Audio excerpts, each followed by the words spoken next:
Welcome back to Osrynn Tales Live D&D session. Start off the top of the show with a little housekeeping. Rachel is going to be out again today with the COVID and all that stuff going on. Schools are closed, so the kids are home for longer than expected. And mom's got to do what mom's got to do. Can't always have time to play with your friends when you have actual responsibilities to deal with. On that note, also, schedules have changed, and Tactical Weasel will be stepping out of the game for the time being. Hopefully, if things change again, we'll have him back as a guest, but for now, hopefully we'll get a replacement player, and we'll keep rolling with 5 players if possible, but more on that in future weeks. We will get started here. Last week we left our players as they had a horrible nightmare, fear-induced, psychedelic kind of vision quest, as it were, as they tried to board a ghost ship and save their kidnapped allies, reliving some of the worst moments of their life, but eventually proving good, proved good, came out on top, and they saved their friends. They escaped the ghost ship, dived deep into the ocean waters as the ghost ship floated ominously about 20 feet above the surface of the water. Arrows raining down from the skeletal and goblin warriors on the docks above them. And they escaped into an underwater, I guess, also underground, technically. They escaped into an underwater cave, where they surfaced in a pool of cold ocean water inside of a cave. And that is where we will pick up our adventure today. Our 5 original adventurers inside of a dark cave with 4 commoners that they saved from the ship as well. One of which we accidentally blew the leg off and brought back, but don't worry about that bit. True. I mean, magical healing heals things, right? So let's bring you guys over to this page here. For those of you in the game, if you want to scroll down to the kind of bottom left-hand corner there, I'll give the audience a view of what we're seeing here. Oh shit! There's an all black screen. I had to zoom out and zoom back in. Yeah, bottom left-hand corner of the map. For you guys in the game. You guys surface in this cave. There's probably not that many squeaking bats, but this is the ambient track that I could find. There's a bit of ground there that you guys might be able to see for those of you who have dark vision. As I am playing Layla and Reshi today, I know Azamars have dark vision. Brock, you would also be able to see to the west, so to the left-hand side of the screen, there is a bit of some quote-unquote dry land, as it were. You guys can also hear the sounds of, I don't want to say rushing water, but definitely flowing water, as if there's like a good-sized underground stream flowing into this cave. You can even kind of feel a bit of a current coming through the water pool that you're in, coming in from the north of the cave. But if you guys, I don't know if you guys want to. I know I'm gonna move. Alright, I'm gonna make it super difficult on the DM here. Mm-hmm. I have with me rope that I have used my infusion on to have me 50 feet of string light, basically, with pythons tied to it. I would like to pound it into the ground every 5 feet as we walk forward. It sheds a 10-foot light. Sure.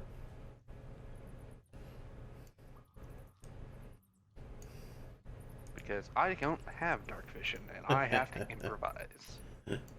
No worries. I don't think I have dark vision either. Nope, you don't. Reshi, David, and Damu do not have dark vision. If you guys want, though, I'll move you guys over to the dry land over here. As you guys kind of surface in this underground cavern, and are you see as your friends help guide you to the dry land in order to prepare and kind of talk about your plans and all of that. Let me get some stuff situated here. So it looks like this land is like a little alcove. It doesn't have any additional land to it than that we can see, right? For now, no. It's just like a little shelf little in chunk? a cave. Yeah. Okay, then I Give would me a like to minute. line the light rope, I guess, Mhm. along the water's edge. Okay. How far out does the So it sheds a 10-foot light.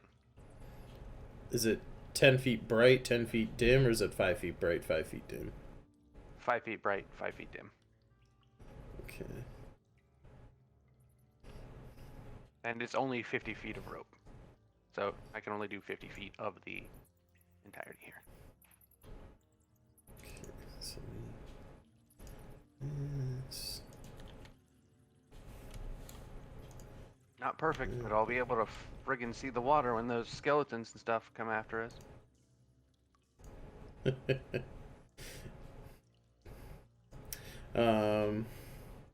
How far apart are your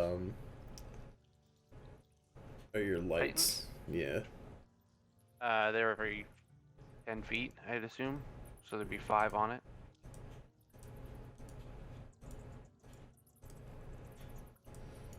Okay. So, let's see. Copy that. Paste one there. Paste one there. Paste one there. Seems good. About right. Okay. Oh, hello. Hello. So as I was saying, you do hear some water coming from this direction on the map. I think Brock, you should be able to actually see that there is a passageway with water flowing into the room right there. I will say, this is not a timed thing. Welcome in, Viper. How are you doing? This is not a timed thing. If you guys know how like water pressure, air pressure, and things work, this We're in the P-trap of the lake. kinda, yeah. There's obviously, like if you were to have sort of like 2 cups of water, right? And they're connected with a hose at the very bottom of the cup, and you start filling up 1 cup, they're both gonna fill up with like equal levels of water, right? So you guys, this is where this lake is, where this pond water is, or whatever, right? Like, this is sea level. All the water coming in, all extra pressure, just it balances out, right? Because this is connected to the ocean, basically. So this room's not like filling up with water or anything, but there is a stream flowing into this room. Well, that's good to know. Yeah, you're not at risk of drowning or anything like that. This shelf here that you're standing on is it's a bit damp, just because cave. But other than that, like, it's as dry as it can be. It's not like there's like not like there's tides or anything that flow over this, or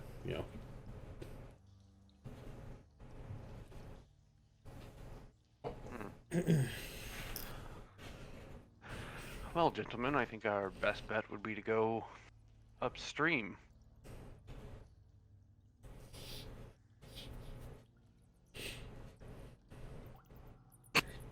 Yeah, I think I'm gonna agree with you.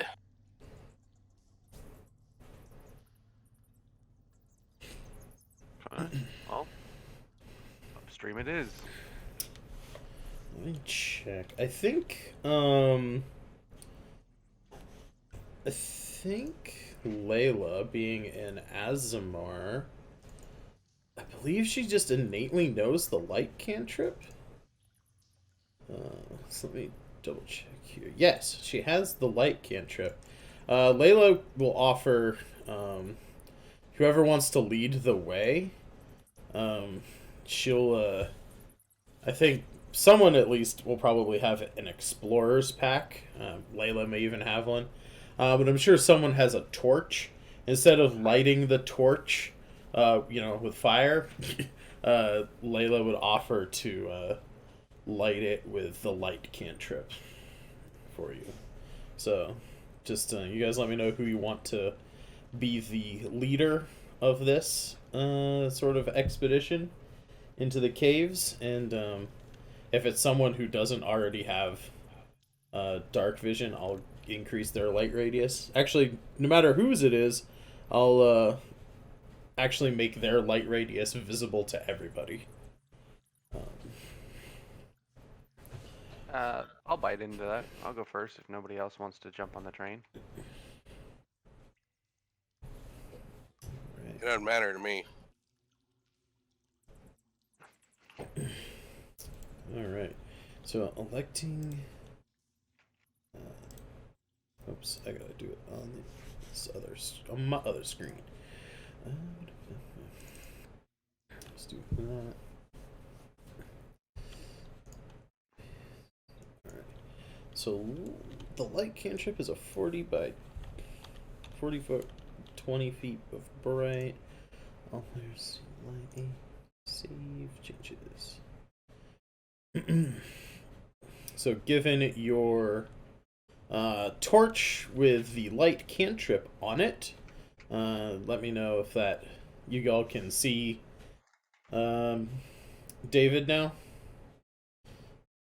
Or I guess specifically Damu. You can, like, did the cave light up for you guys? Hopefully, I think I did that right. Yeah, I could see a bunch of light. Cool.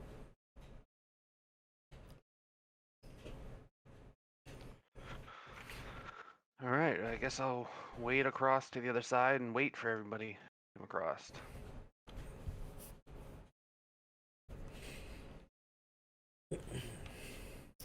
As you get over to the other side,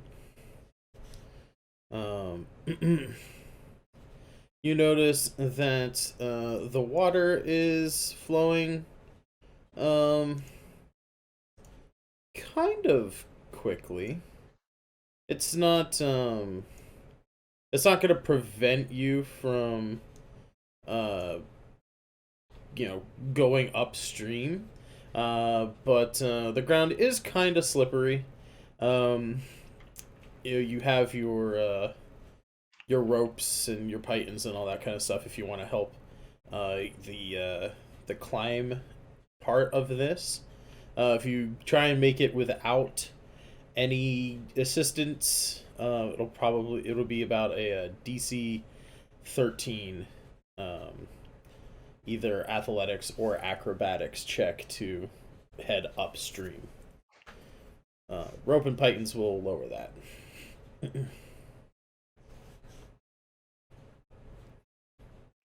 Yeah, I still have more pythons and I have a second rope, so I will give that a shot. Okay, sounds good. In that case, you will have to make the normal dexterity saves, or not, sorry, dexterity saves, the normal athletics or acrobatics checks at a DC 13 to climb it up. Climb the stream Sure. here to place the pythons, but everyone else will only have to make a DC 10 check to hold on to the rope and pull themselves along. Alright, so I gotta beat a 13, right? Yes.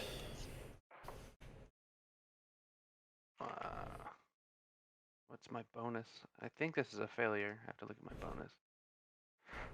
For athletics. No, exactly 13. Yeah, you can use acrobatics as well. Athletics I'm not or better at acrobatics. I am not better at acrobatics. But I have an exactly 13. 11 plus 2. You're not better at acrobatics. Oh, no, I am. I was gonna say, are my stats wrong on screen? I thought you had a +2 to dexterity and a +1 to strength. Yeah. I was looking at it backwards.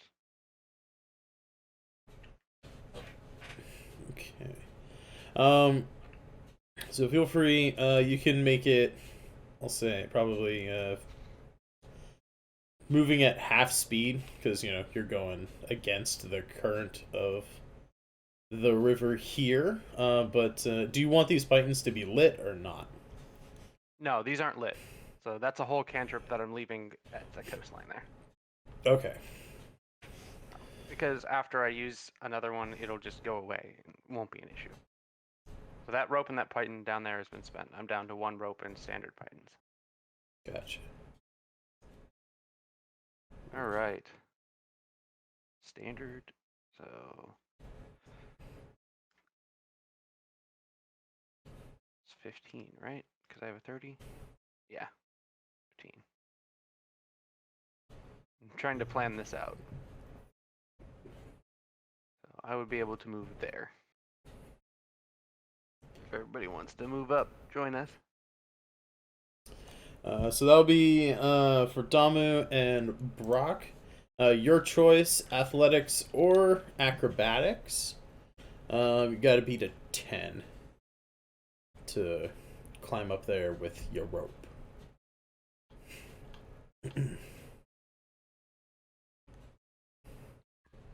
I'm gonna do an athletics, I think. Okie dokie.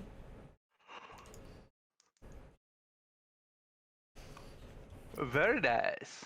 Athletics coming in with a 14 and an 18. Very nice. You guys easily follow David up the stream. Check you guys real quick.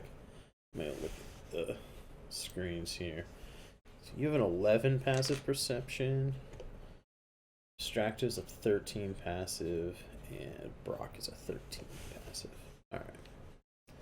I think Brock and Dami might be the highest passives that we have in the group right now.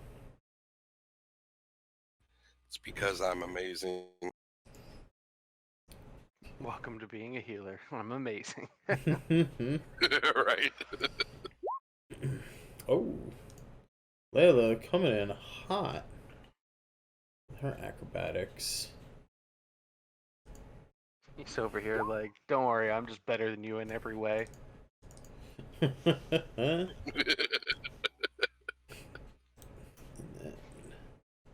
I'll just roll. Smug. I'm just gonna go clockwise with these 4 D20 rolls. They're all a flat D20 because all 4 of these little tokens are commoners. All of the commoners fail and slide back into the pool. You guys are not beholden by time or anything like that. The commoners will eventually be able to pull themselves up, but they're starting to fall behind a little bit. Just out here, suck less, god damn it. While the commoners are trying to struggle their way up the rope, go ahead and you can make your second check there, David. Try and get another segment up this stream. We're gonna get a 16, boss. 16 is more than enough.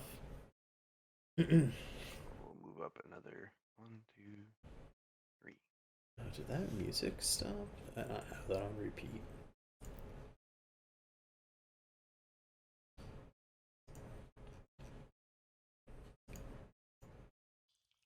There we go. Ooh.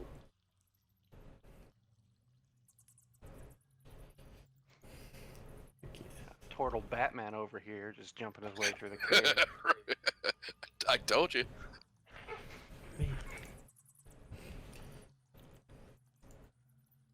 All the cool slipping and sliding dialogue. You guys just robbing me of my chance to make fun of you guys for failing. Oh, trust me. I don't think I'm gonna make them all. So I'm gonna slide back.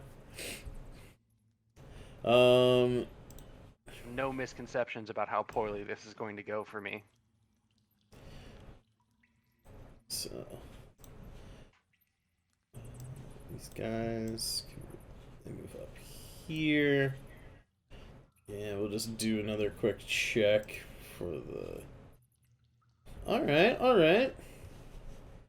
So these guys are still 5 feet behind. These guys fail again. They're still stuck at the entranceway here. But the rope is still there. You have another 20 feet of rope before people will have to either remove the pythons at the end, so you can get another 15 feet, or you have to like climb back and remove pythons, or Okay.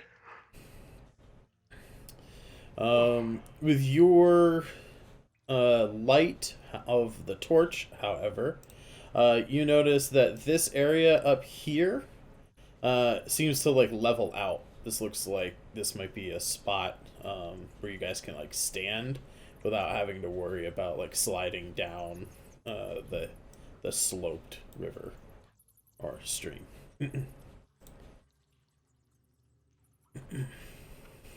All right, I'm gonna shoot for another athletics check. 19. Natural 19. Let's do 21. Heck yeah, dude. All right, so you make it up to the sort of flattened out area.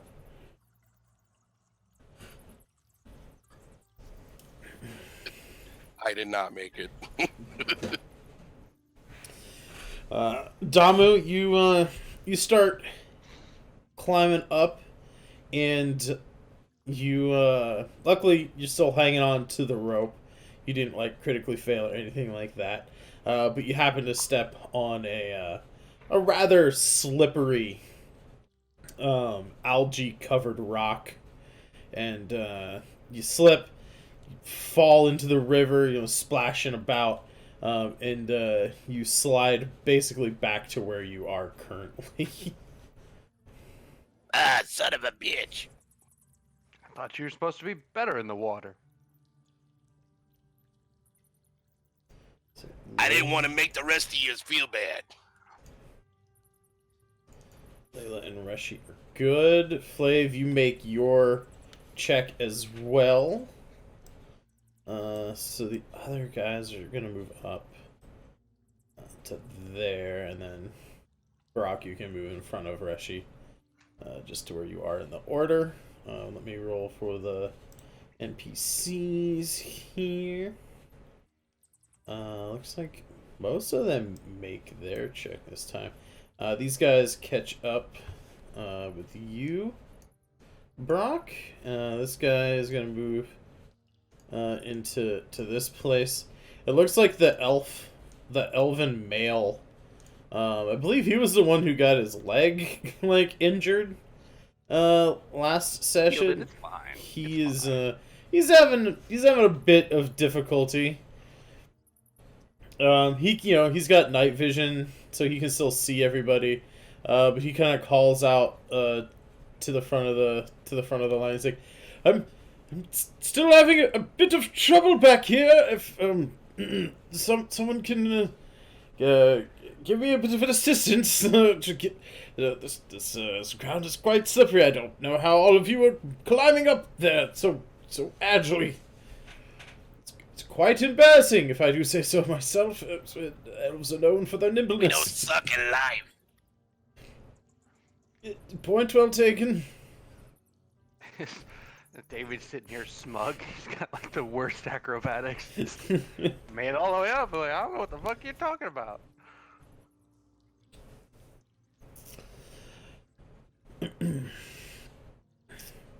With your passive perception, David, you unfortunately didn't notice this as you step into this flat area. It is actually deeper, and you kind of go up to about chest height in this area.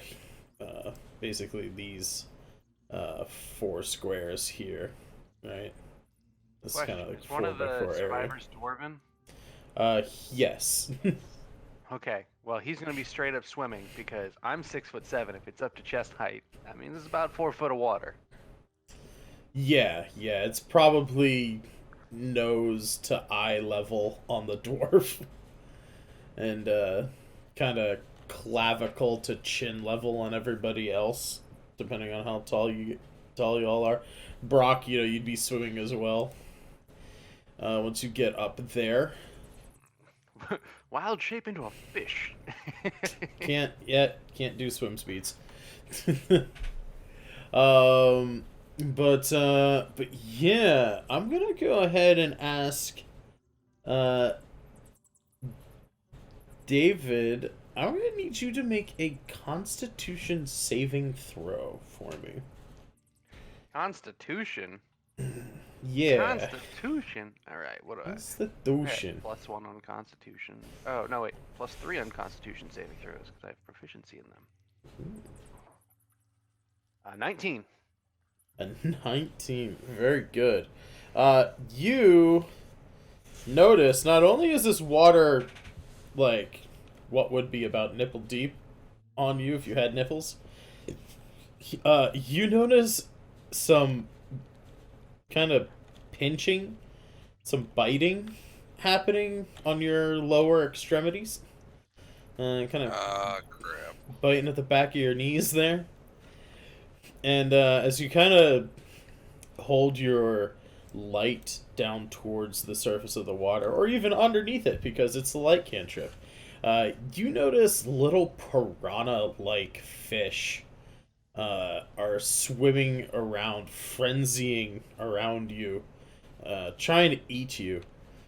You make a Constitution save, so you'll only take half this damage. So you take 2 piercing damage as these little fishies are trying to eat your booty, as it were. Okay. Unexpected. In response, I do not like the fishies. I will chill touch. Okay. Oops.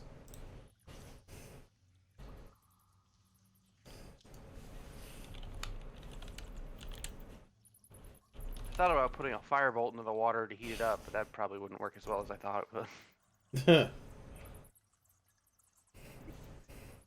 Do you bleed oil?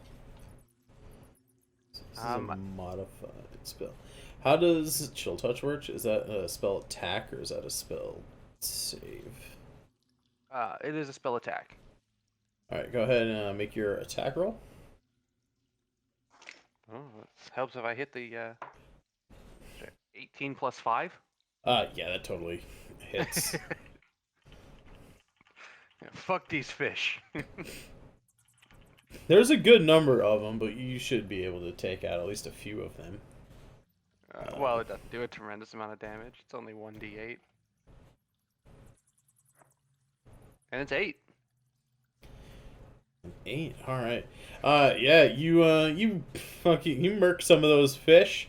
The school is thinned out a little bit. It's not thinned out a lot, but a few of the fishes float to the top. I still can't believe that this is a challenge rating 1 monster. This is insane. I've modified the creature. I'll say that much. But they have just for everyone, just so you know, I've modified what is called a swarm of quippers or kippers, Quippers. It is a challenge rating 1, but it has a 13 armor class. It has 28 HP. It also has it says Blood Frenzy. It has advantage on melee attack rolls against any creature that doesn't have all its hit points. It's a swarm, so it can occupy another creature's space. Bite. When the swarm has more than half of its HP, it does 4d6 piercing damage. And when it's less than half HP, it does 2d6 piercing damage. So I've modified this a little bit because I thought that would not be a challenge rating 1 at all. And this is not supposed to be like an encounter. It's supposed to be more of like a natural hazard that you guys got to get through, you know? But that doesn't sound balanced at all to me. Not when a zombie is it's like a CR, I guess it's a CR quarter, but it has like an armor class of 8 and it has the same number of hit points. I don't know, man. CR 1? Like, you guys should be able to fight 2 of those as a 4-person level 2 party, and it should only be a medium encounter. And that would be 8d6 damage every round if it made its attack rolls against people. And it can only attack 1 person at a time. So, like, can you imagine 4d6 damage coming at a level 2 character? Like, that would knock you out. No, you would not survive. At any rate. Yeah, that'd be absolutely ridiculous. Just hope the DM sucks at rolling, and then you only take 4.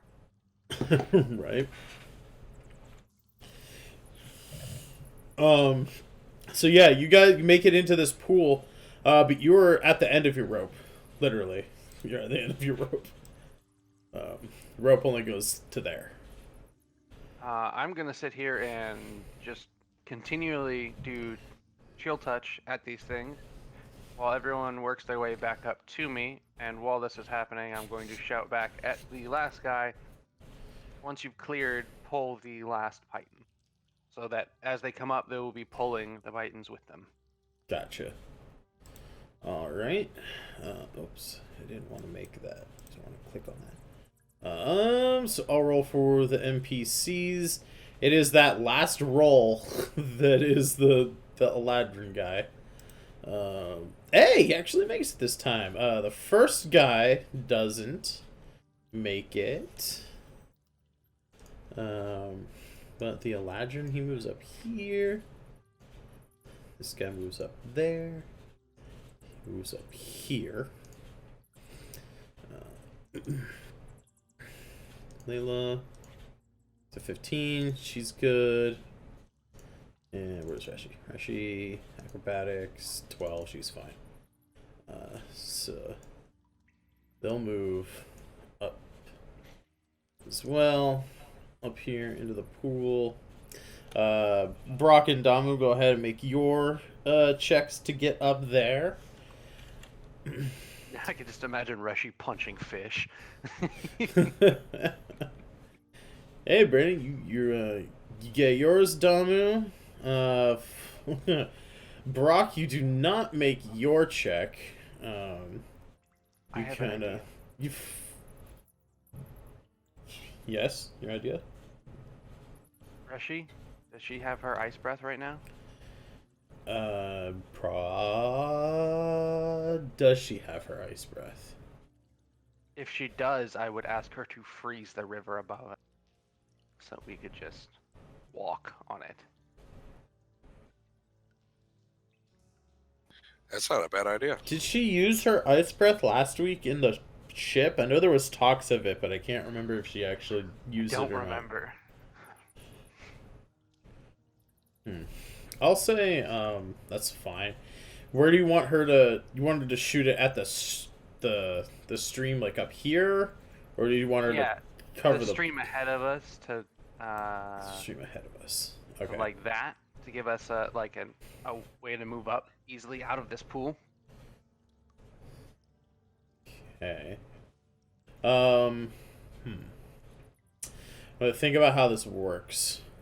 Because there's water flowing down, and it's going to be ice. I mean, ice is going to be slippery. Well, yeah, it's still going to be slippery, but it's probably easier to move on the ice than it is in a pool of water being eaten by fish.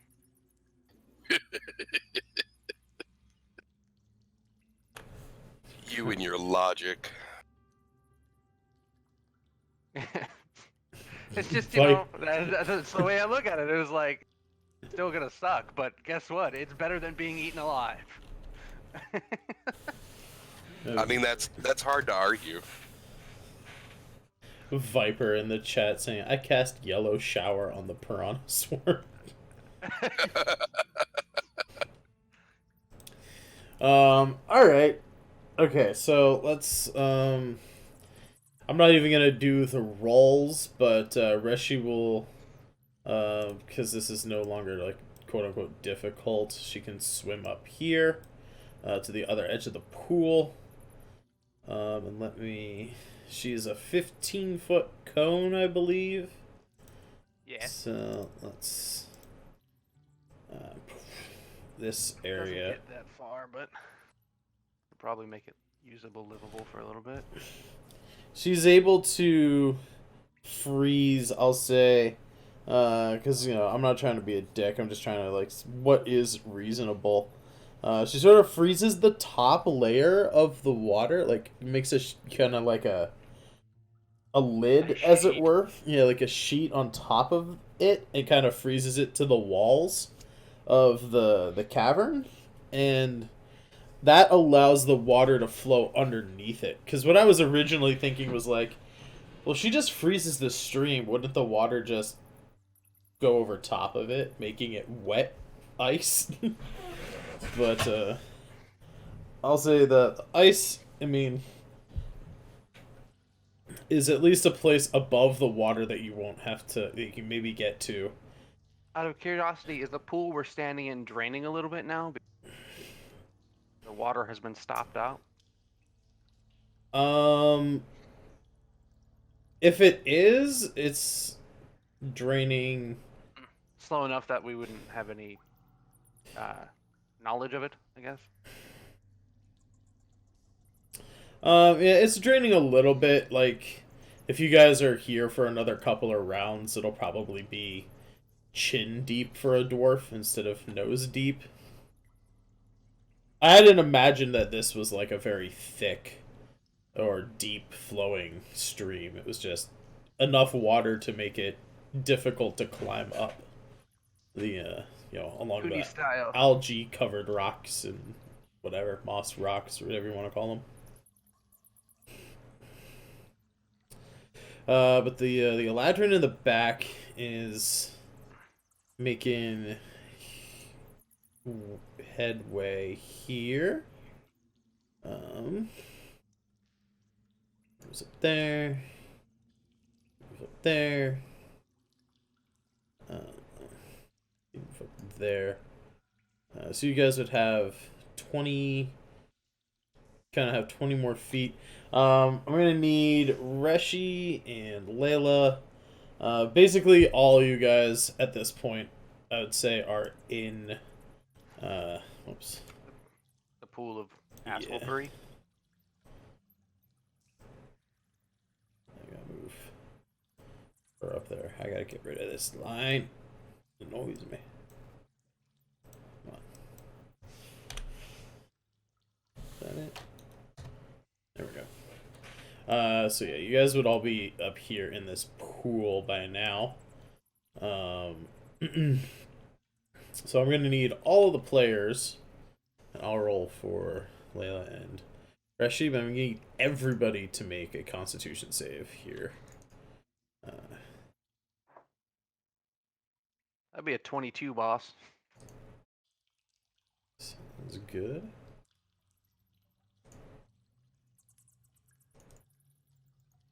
Ten's not gonna do it. I'm glad I'm rolling better this week, because last week was rough. 9 is not gonna do that. So the 3 players are actually here. You all are gonna save for half damage. So you guys take 3 piercing damage. Reshi and Layla are gonna take 6 piercing damage.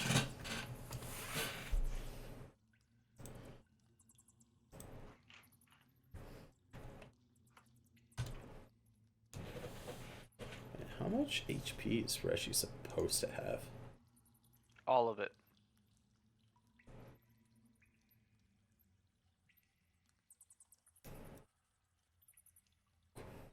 Wait, she didn't write down her hit point maximum on her character sheet.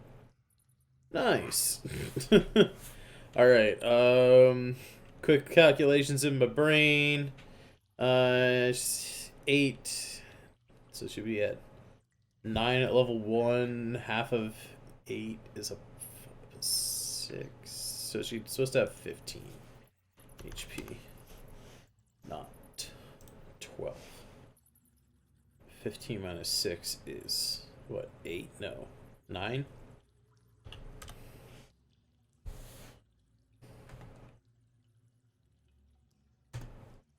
Alright. So as you guys are waiting in the pool, if you guys do you want Reshi, or I guess Reshi uses her breath on that round. So you guys take the damage.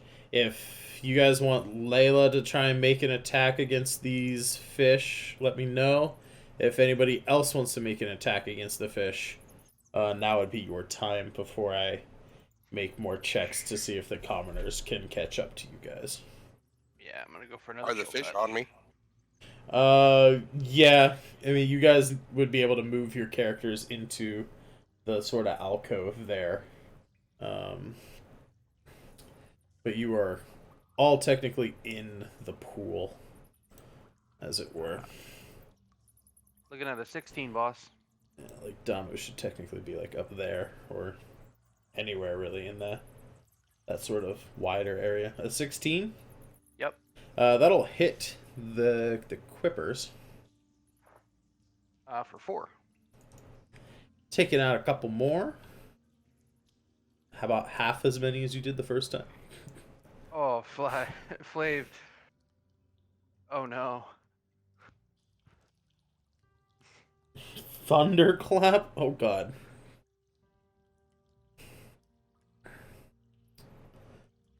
I guess I actually have to... Actually, that may not be bad. That would be like a shockwave, which would stun fish. Would that not damage us too, because we're in the water? Constitution. It depends on how he directs that. Is it everything within 5 feet? Flav, I don't know if you're muted or not. How's that thing read? Is that everybody within 5 feet of you? Each creature within range. So yeah, 5-foot range. Everyone here. But I didn't actually mean to use it. So. I was clicking on it to see what it did. It put it in the chat. Oh, if you want to click on something to see what it does, the little in your spells list, there's a little like when you hover over the word, there's like an eye and a circle. You click on the eye and a circle.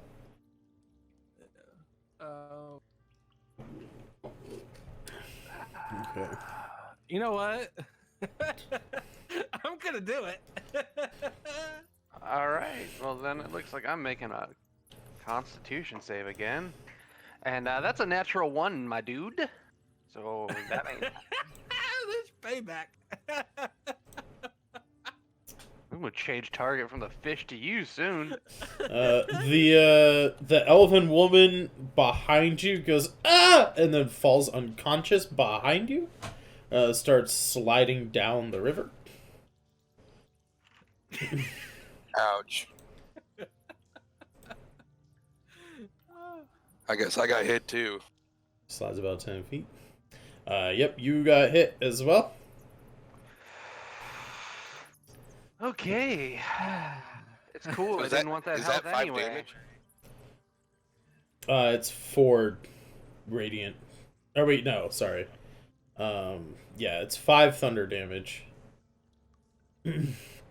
You're doing Word of Radiance. Isn't that also a 5-foot burst He gets effect? to choose, though. He gets to choose. Yeah, his I target. can choose. Oh. Okay. Yeah, we're just all gonna kill each other to kill these fish. I was gonna say, this is going better than I could have planned. They're turning on each other. I'll be right back. 10, they fail that. They succeed against the thunder damage, surprisingly enough. So the swarm of fish is not affected by the thunderclap, although Brock successfully KOs one of the NPCs that you're maybe trying to save. I don't know. You freed them from the ghost ship, and now they're following you, hoping that you're going to lead them to safety. But I don't know what you're actually trying to do. Hey, just pointing something out. I don't think David would have taken damage from the thunderclap. He looks like he's 10 feet away. Yeah, you actually, yeah. Right here. Sweet. I wanted that back because I was real low.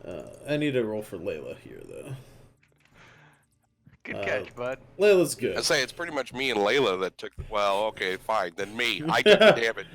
Yeah, you and one of your ally NPC people.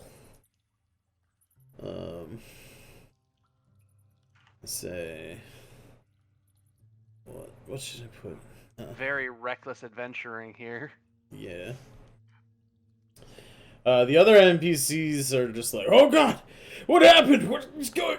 They're kind of, some of them are like holding their ears. It's like a thunderous just blast goes through the tunnel here. Yeah, I'm gonna make a Constitution saving throw.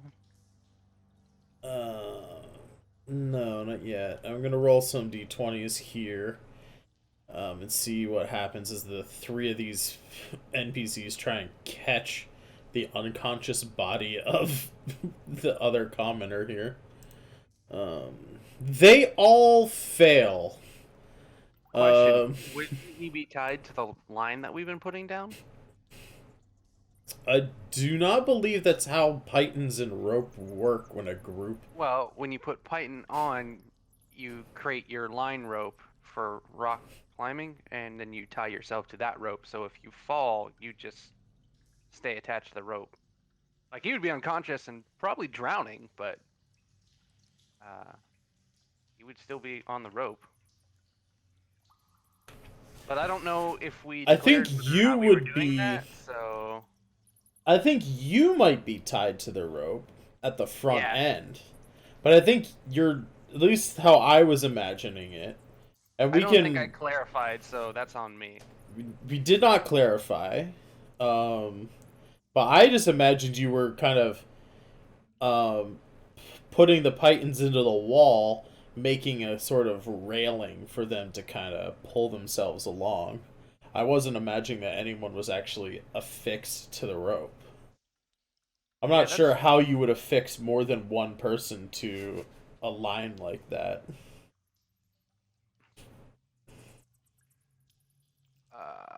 Slide loop, carabiner, something like that. But I didn't clarify, so that's on me. And without clarification, and for drama, NPC is sliding down the river there. She's slid 10 feet. I don't know about you guys, if you want to do anything about that. But you guys have a round of actions here to do what you want to do. If someone wants to go after her, if you have healing at a distance to heal. If you just want to continue attacking the fish and forget that the commoner altogether. All right, guys, check it out. I can tie a rope to my trident and throw it at her. Yeah, because that's gonna help. She's unconscious, and you're gonna spear her ass. It's so great. Yeah, no, I'm in. I'm all in on this. Let's go. I missed that. What was that? Just a thought.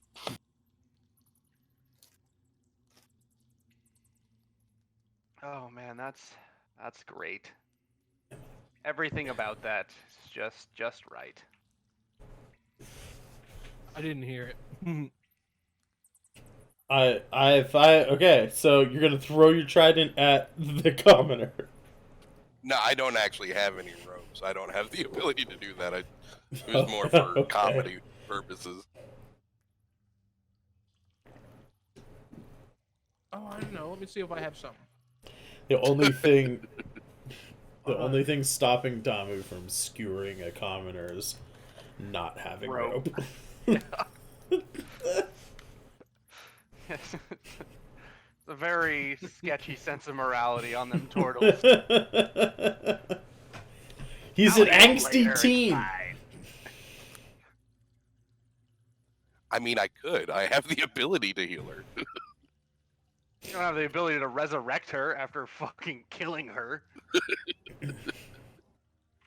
But I mean, like, what are the chances that it would actually kill her, you know? Probably fairly high. Just for fun, commoners only have 4 HP. Oh yeah. Hence why she got knocked out when she took 5 damage. Okay, then yeah, I'd probably kill her. Yeah, turtles and their sketchy sense of morality. Viper is reminding us that Damu only had 10 HP at the start of this combat. From the damage he took during the fight last week. And to answer your question, Viper, no one is healed.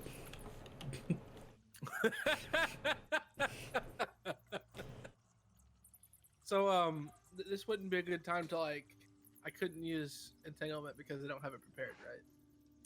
That is correct. I'm not. Do you have entanglement prepared? Yes.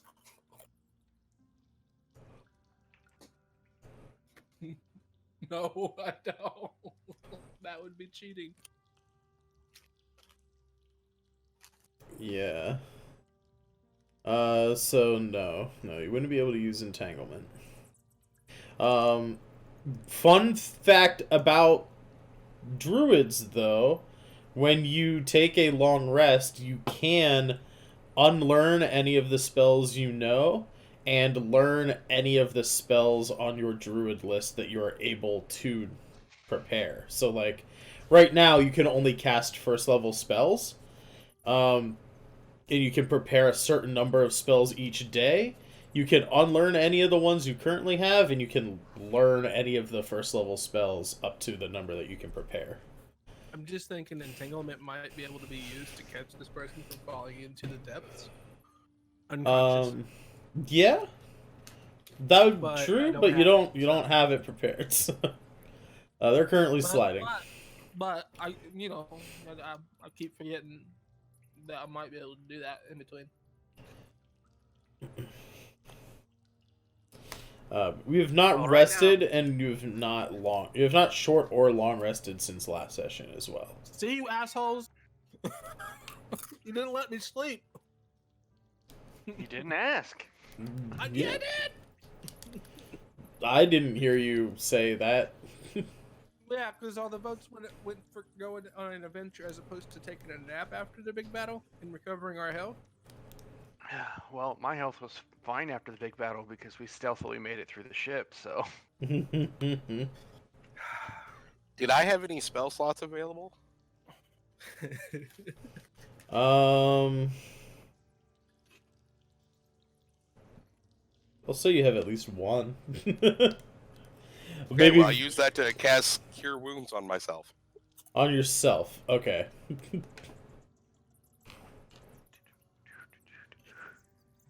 Yeah, someone set the boat Question on about fire. the descending... Well, no, Exactly, the water's not Viper. moving fast enough, so... Yeah, she's sliding 10 feet around. Yeah, I could slow it to 60 feet around. Doesn't work very well, does it? No, not quite. Alrighty. I don't think... Does Layla have healing word? Guiding bolt?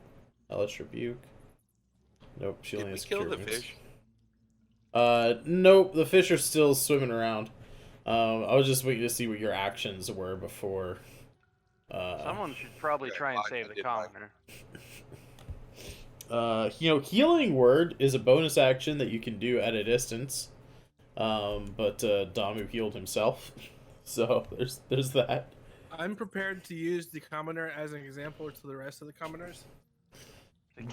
Don't Please get don't. don't get close to me because I'll thunderclap your ass into oblivion. Is that the lesson that you're trying to teach them? No, my lesson will be: you better pay up at the end of this, or all of you will go missing. You know what the best part about this whole thing is? Our druid's been over here trying to clap cheeks for weeks, and he does it accidentally.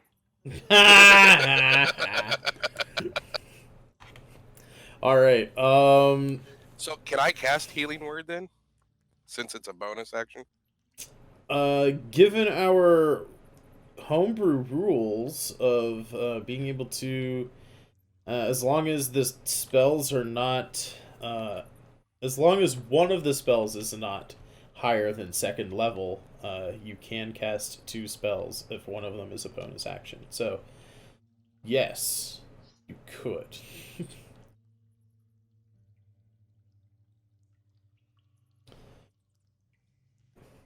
Healing word That 5. completely restore her, right? That does bring her back up to full health. I just want to also point out about the clapping cheeks. That was intentional. Not intentional. Yeah. Sure it was.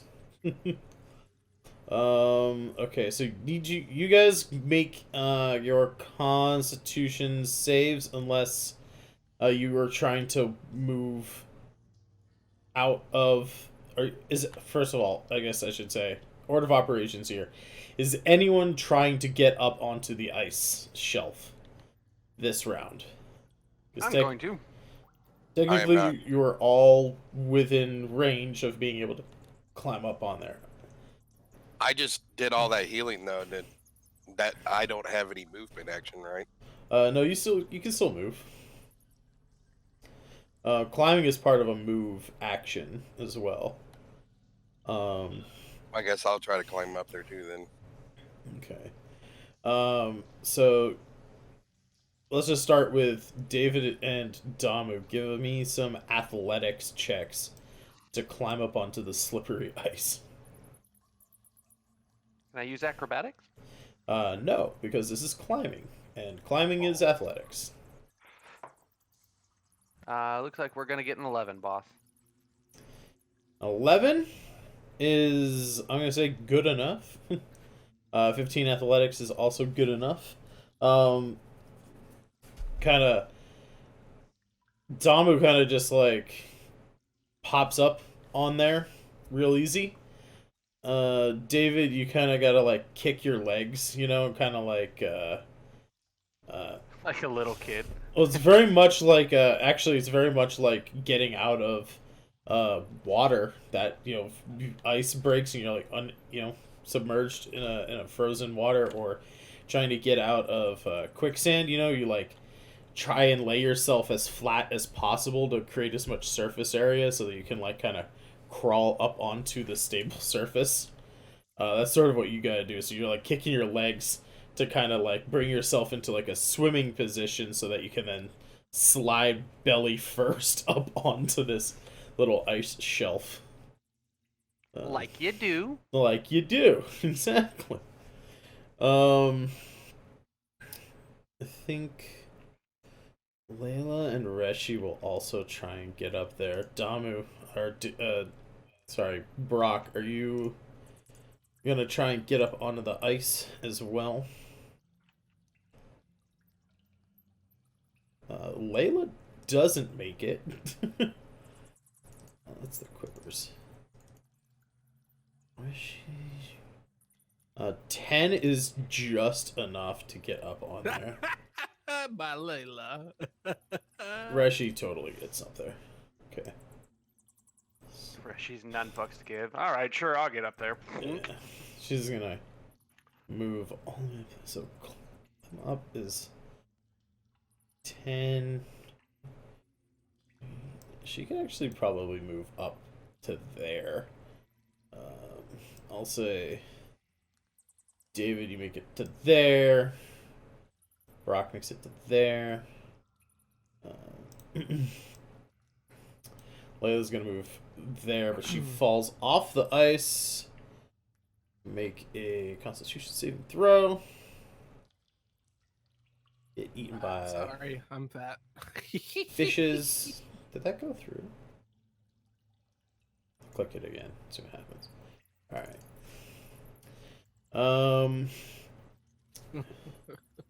Before I roll the damage for Nice the save. fish. So I just realized something. If we don't take out the fish, all the commoners are dead. Well, none of the commoners are even going to make it there this time. Also, that Eladrin, who's always the last roll in the freaking... Or Eladrin. The tokens are Eladrins. They're technically elves. The freaking dude is always at the end. He slips and falls and slides 10 feet. The one who was recently knocked out, she takes her turn to stand up. The other people don't make any progress this round. They are struggling very much to try and get up this rope. Riding the struggle bus is what you're saying. Yeah. But that gives you guys more time to... If any of them die, I'm going down there to take all their stuff. They don't have Gladly stuff to leave. take, but you surely They have can... clothes. They have clothes. Oh, good lord. They might not after the quivers. Right? Oops. That's 3. Layla gets some more bites taken out of her. I don't believe that she is bloodied quite yet, but she's very close to being kind of injured here. As we start the next round, let me know what you guys are doing here. If you guys are trying to attack the fish, or if you're going to try and move up further into the caves, let me know. How close are the fish to dead? They're about half dead, I would say.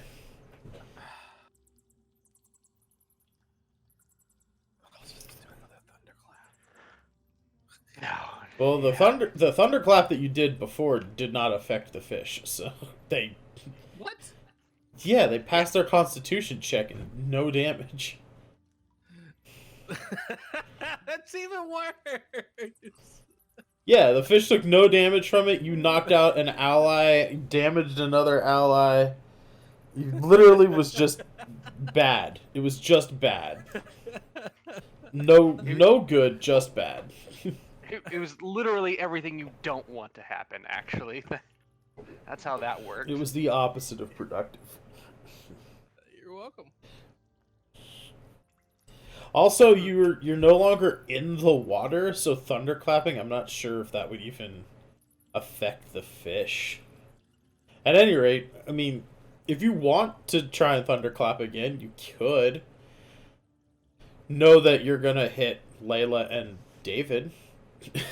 and Damu. Because they're also all within 5 feet of you. David's made of metal. He still takes thunder damage. And everybody's wet. Am I able to make another movement? Yeah, you can.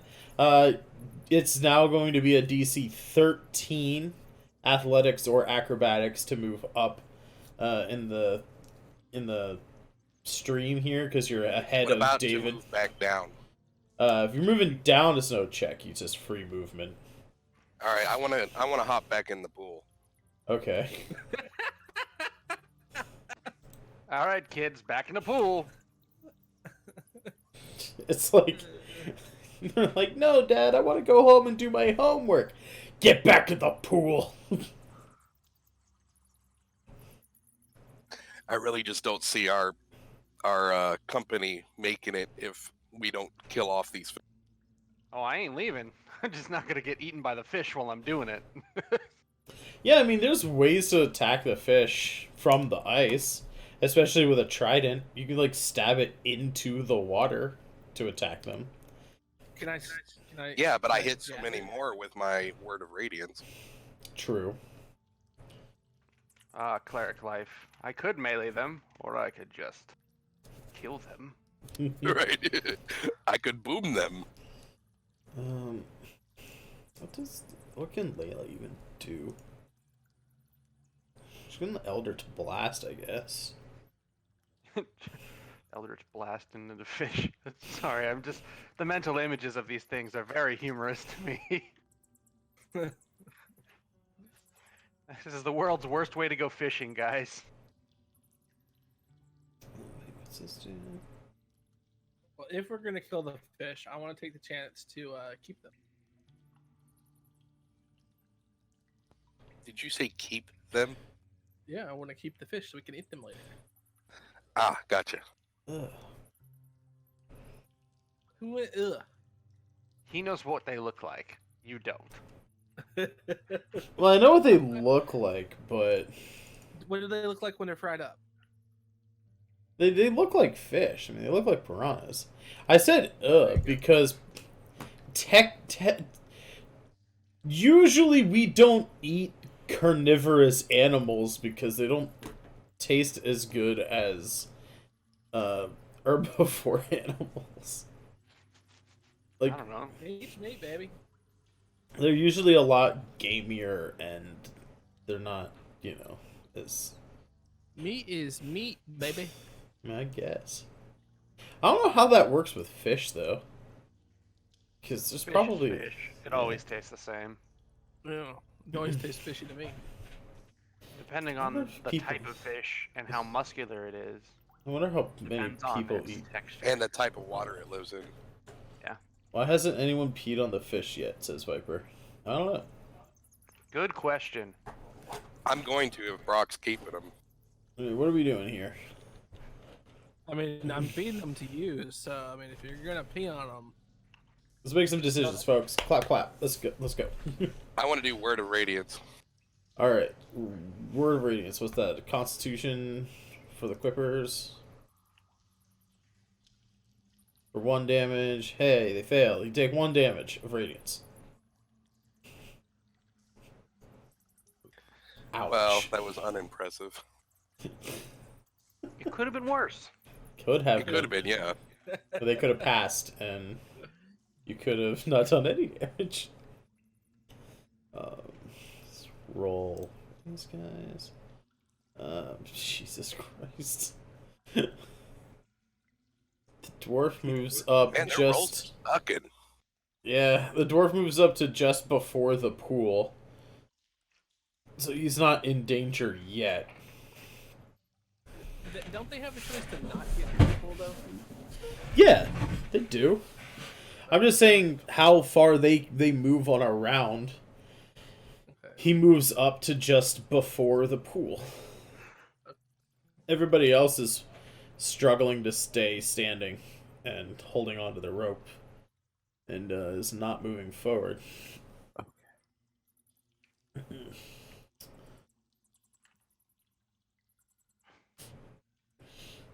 Tickled a fish. Indeed. Anybody else trying to make attacks, or what's going on? Well, I would like to do my usual chill touch. That is an attack roll, I do believe. Yep. Gotta be an 8. An 8 modified, or is it plus modifiers? 8 plus modifier of 5. So 13? 13 hits. 13 hits exactly. Big money. 3. 3. Okay. That was Whittling not away. funny. Whittling away at the Hey, them fuckers can't bite me no more, so it's okay. Very true. Let's see if Layla can get up onto... Aha! She can get up onto the ice this turn. I don't understand why she's not trying to kill these things too. Probably doesn't want to be Because eaten she's alive. in danger. Because I when wanted I said, let me know if you want the NPCs to do anything, you guys weren't telling me if you wanted the NPCs to do anything. You asked why isn't she killing them? She rolls Eldritch Blast. There you go. Yeah.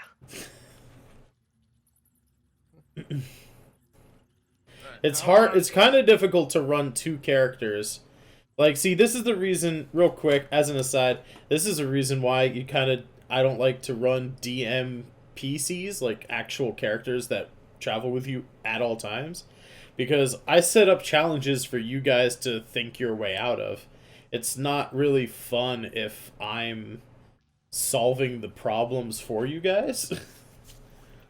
So I'll make their rolls and I'll do their actions. You just gotta kind of give me a little guidance as to what you want the NPCs to do, right?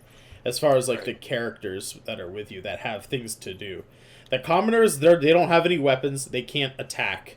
I mean, I guess they could like punch the fish, but they're struggling enough as it is just to climb up this rope, right? But the Layla and Reshi can be doing things. You guys just got to give me an idea of what you want them to do. So if you want them to help you attack this stuff, just let me know. We'll attack this stuff, and I'll attack this stuff. Yeah. I'm just trying to not solve the problems and take the puzzle solving aspect of the game out. Can I whack them from up here with my 2-handed staff? Yeah. All right, I want to do that. Boom. It's an 8. That is the perfect image. Brock sitting there swinging his stick into the water.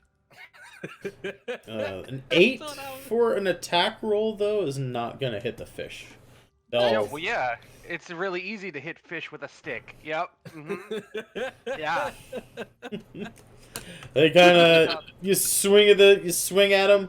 They all kind of the school just like disperses real quick and then forms back up at the edge of the water. They're still trying to get at you guys, but you know. Oh wait, Dama moved back into the water. That's right. Yep, I'm here. So yeah, there's all swarming around you. Make a Constitution That was save. the plan. Yeah, at the end of the round. I think if they're dodging my stick and they were next to him, they shouldn't be able to attack him on this round because they're still getting back in there. There's a lot of them. Yeah, there's a lot of them. There's a reason I got the fuck out the water, guys. But yeah, Dama, go ahead and make a Constitution save here. A 9, you fail. Ah, take 6. 2, take 2. Goddamn, take 2 piercing damage. The dwarf is not gonna move forward until the water is clear, so I'm gonna roll 3 checks for the other ones. You can roll 4, and he can help somebody else get up. That's true. He could lend the aid action. I'll roll another one here. So anybody who misses, he could like, if he passed, he could help them. If it's Oops, I didn't mean to roll 2. What the hell? I'll be nice to this poor elf guy.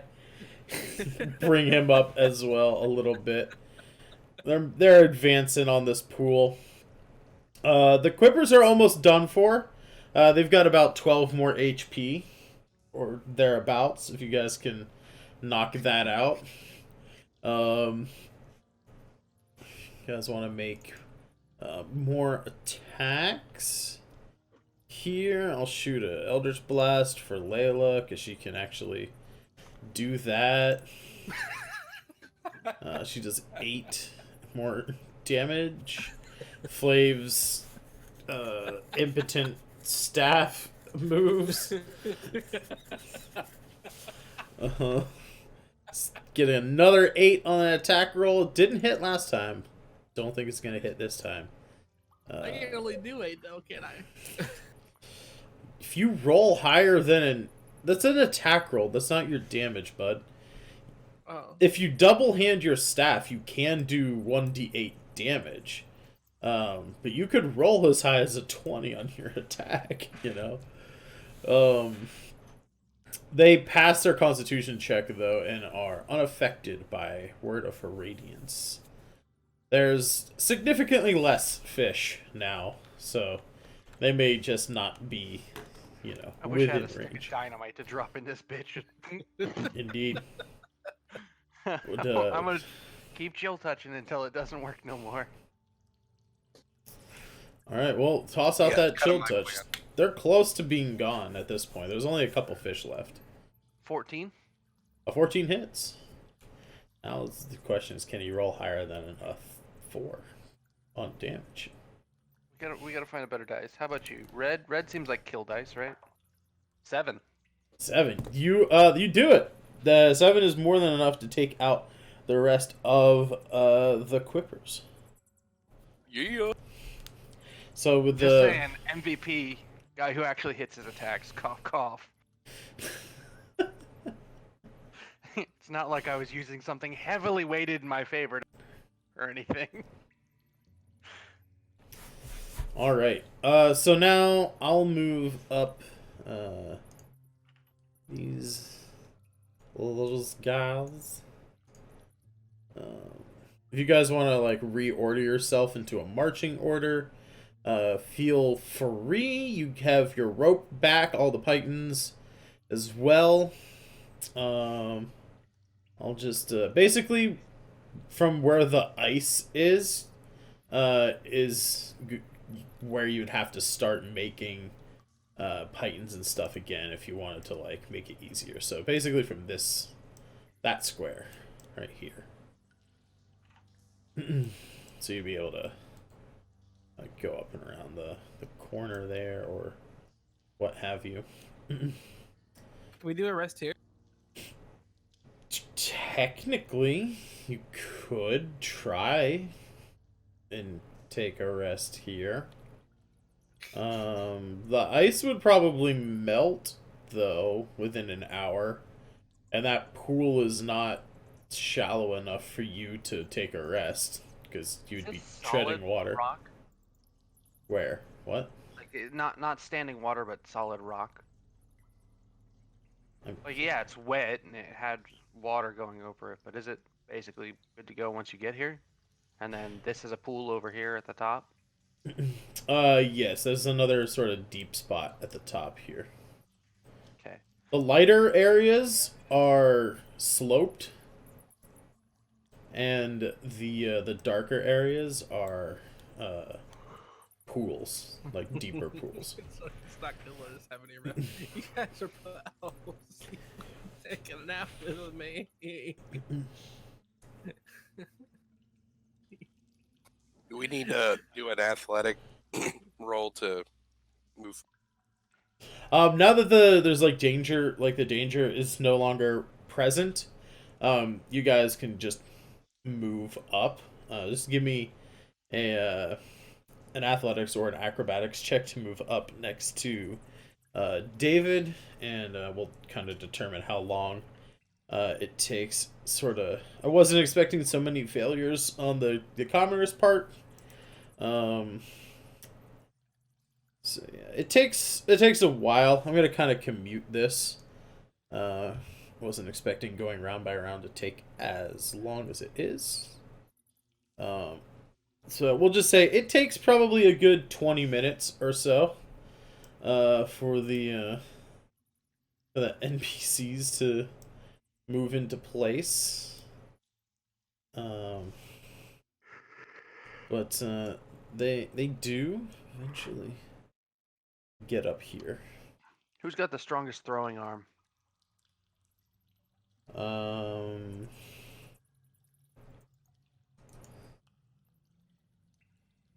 Probably Reshi.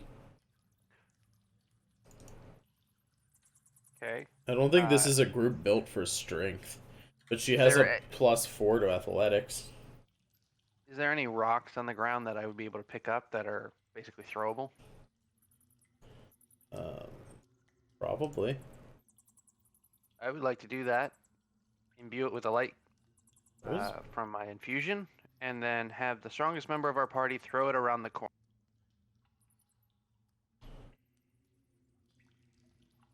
Okay. Where's Brock?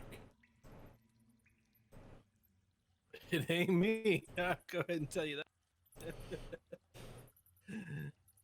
No, I mean, like, where are you? Like, actually on the map? Where is your character? Whoops. I didn't mean to do that. Sorry, Damu. I Try to take don't him out. know what happened.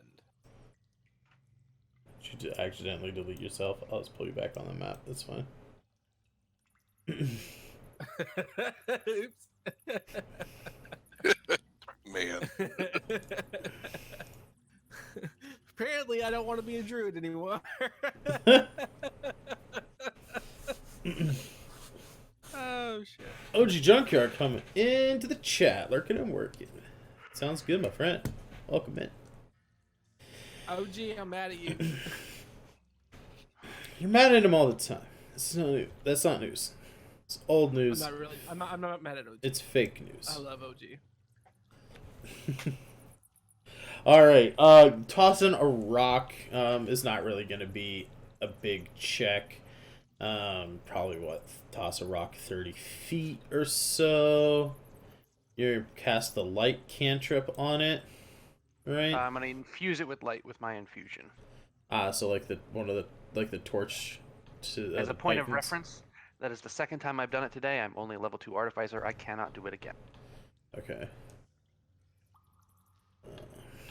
I would need to do a long rest to recover my attempts. 2, 3. So 5, 10, 15, 20. Like, I'll say that square. Is that good? Yeah. It's kind of hard to, like, throw something around a corner, you know? Right, just the best they could to get it back there. Yeah. I'm fully intent on picking that sucker up when I get over there, but Sure. that's when I get to it. Alright, would anyone be able to do a little bit of healing and top us off? Take a mini rest here. We can't really do a short rest. Layla has a pool of healing she can do. I just would like everyone to be healed up if we can before we go into this pool, which may have more of those things. I have a preserve life that I can do. I don't need a lot. I only have 4 missing health points. I was just... Well, the plus side to the preserve life is I would do I present my holy symbol and evoke healing energy that can restore a number of hit points equal to 5 times my cleric level. Choose any creatures within 30 feet of you and divide those hit points among them. Oh, yeah. That seems good. That So you seems have really fucking good. 10 HP to divide amongst the group. Go for who needs it most first. I was just looking for a top off. Layla is down 9.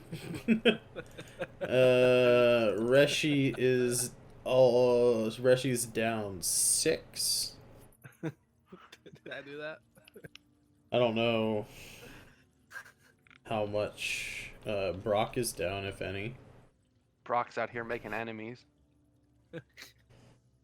The commoners are okay now.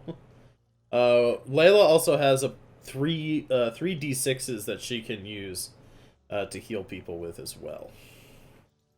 So once you spread around that 10 HP, just let us know who's gonna get it.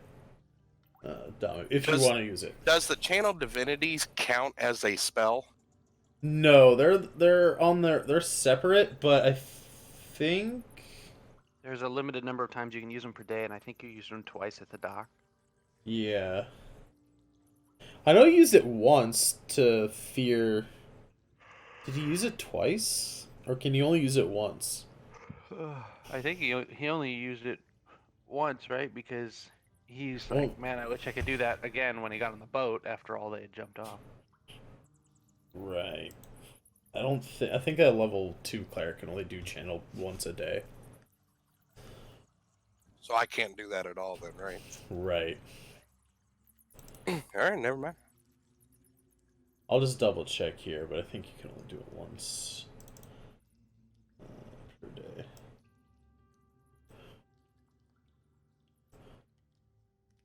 It goes up later on. But while I'm checking that, Layla will heal David. So if you want to roll a d6 for me, David, you can heal yourself there. Good old 5. That's enough to finish me off. Okay.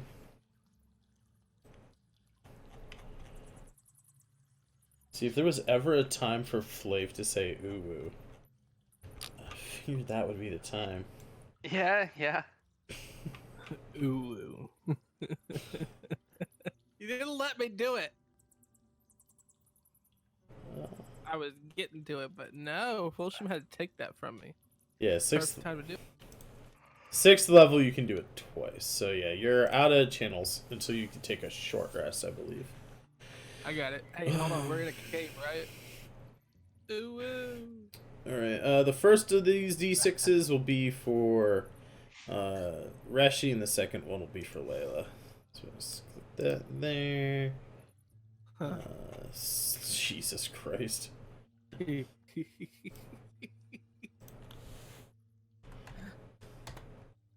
Well, Reshi's topped off. Layla is still down like 8 hit points, but hey. Alright, so you got your light over there. You guys healed up. If you want, you can make a perception check. I'll let you guys... excuse me. Let you guys make perception checks to check the pool to see if there are fish in there. I'm gonna Is hard that charge passive? it. It's not gonna change what I'm gonna do. I'm just gonna No. walk through fast as I can. Okay. No, it would be active perception. So, with our retrieved rope and pythons, Hold on, I can had only an move- 18 perception. Let me perceive this stuff first. With an 18 perception, you know that there are some fish in there, but they do not look to be quippers.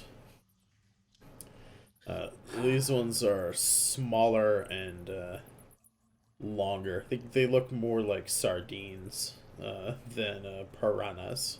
I'm just gonna jump my butt in there. The sardines immediately eat you up. No. Not before I gobble them up. They're actually that everyone, guys. they're that really terrible tropical fish that swims up your urethra. I No, turn around the, and go back. you're like The zombies were better. you resurrect the piranhas, and you're like, all right, guys, just do your worst. Oh man, if we had shape water, you just sort of pushed the piranhas into that pool. That would have been. Yeah, the little fish that are in this pool, they scatter as you guys move through this area.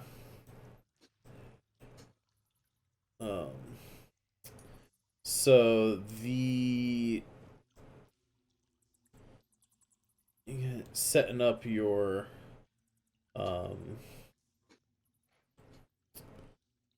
can probably just do that, honestly. Kind of cross it from one wall to the other side and get your ropes out to there.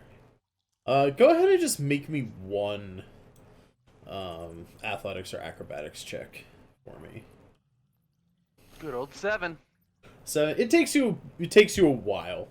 It takes you probably another 20 minutes or so to get to that point. What's the place that goes down right there? This area here? Yeah. It's just like a bend in the cave. It's another sort of pool area, but it's not super deep, and there's no fish there. Okay. Everybody else, go ahead and make some athletics or acrobatics checks. Hey, look at that. NPCs are doing okay now. Doing okay now, you guys. Yeah. Alright. Oops. I keep using the wrong thing anyway. Move up here. Oh. Well. Holy crap, my connectivity is shit.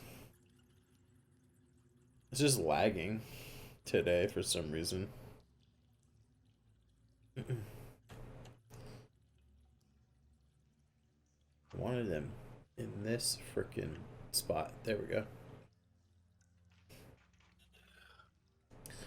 So you guys are able to move up. It takes you a little bit of time. We're just gonna make another. We're gonna start doing it like this, right? Try to bring this speed up a bit. Feel free to make. You've collected your rope. Throw the rock again down the hallway here. Okay. So find it again. It's underneath her. There we go. 21 perception. Let's see here. Say she moves up to where you are. 5, 10, 15, 20, 30. It slides a little bit. We'll put it there.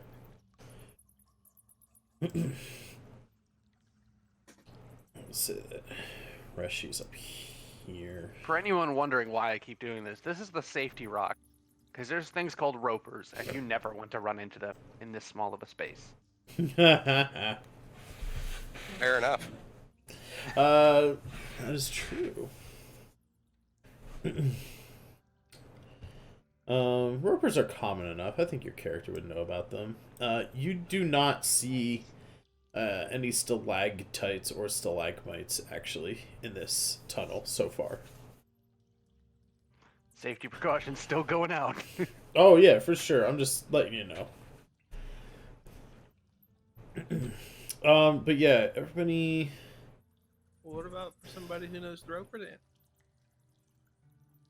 What? The roper dance. I don't know what that means.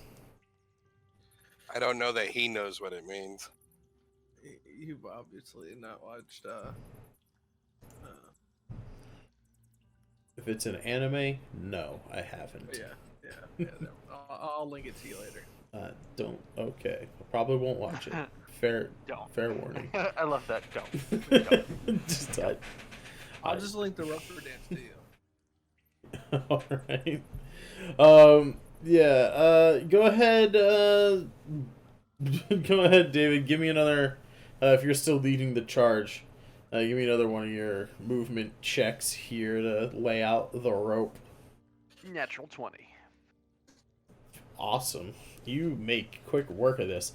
You can also tell, just not only thematically, but actually, it's starting to level off. The grade, like the steepness of this flowing water, is actually starting to level off a bit. So the climb is actually getting easier. Things are still slippery. I'm not lowering the DC or anything like that. But it seems like you're coming to like the top of, the hill or whatever that this water is flowing down from. There's gonna be a basin of some kind. I'm just gonna make 1d20 check here, see how the... Alright. Commoners are good. Oh god. Reshi and Layla each have a +4, no, +2. Reshi and Layla take a little bit of time to climb up here. Layla's still hurt a little bit, and I'll say Reshi's helping out the commoners. But you guys are moving probably about, I don't know, 10 to 15 minutes per 50 feet here, with like how slippery it is, people falling, sliding, moving, backwards, trying to, it's like, 3 steps forward, one step back kind of deal to get sort of any real progress here. However, you would be about there, David. Reshi's the one that's hurt really bad, right? Layla's the one who's still injured. Can I give Layla a medium healing potion? Medium healing? I think you just have normal healing potions if you have any, right? I guess it came in my Explorer's Pack, 3 medium healing potions. You guys found some healing potions on the that was ship on the last ship. week. Those are just regular. Those should just be regular healing potions. Yeah, that'd top her off. Yeah, she'll drink regular healing potions. 2d4 plus 2. 2, Tastes like and licorice. 2 is 6. Ugh, gross.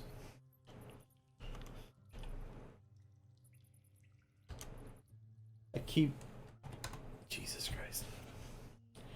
I have 2 keyboards because I'm using 2 separate computers to run this game, and every time I go to manipulate her health, I'm always typing on the wrong keyboard. Because I don't have enough screens. I don't have enough screens on my streaming computer to be able to see everything that I need to see to run the stream and do the game. So I have my DM stuff on my other computer monitor here. And so I have that keyboard out as well, so that I can type up stuff like when I had to like search for the Quipper and pull up their stats and stuff like that. I have that keyboard, and then I have the other keyboard for the streaming rig. It's very confusing, guys. That's all I gotta say. It's very confusing. Excuses. You should be like up here at this point, David. Yeah. Move 50 feet. It's only 25 feet. 50 feet. Well, I was waiting for the rest of them to catch up. That's all. Yeah, they're keeping pace. It's just taking a little bit of time. Is all. Then same thing with this rock, throwing it as far around the corner as I can. Okay.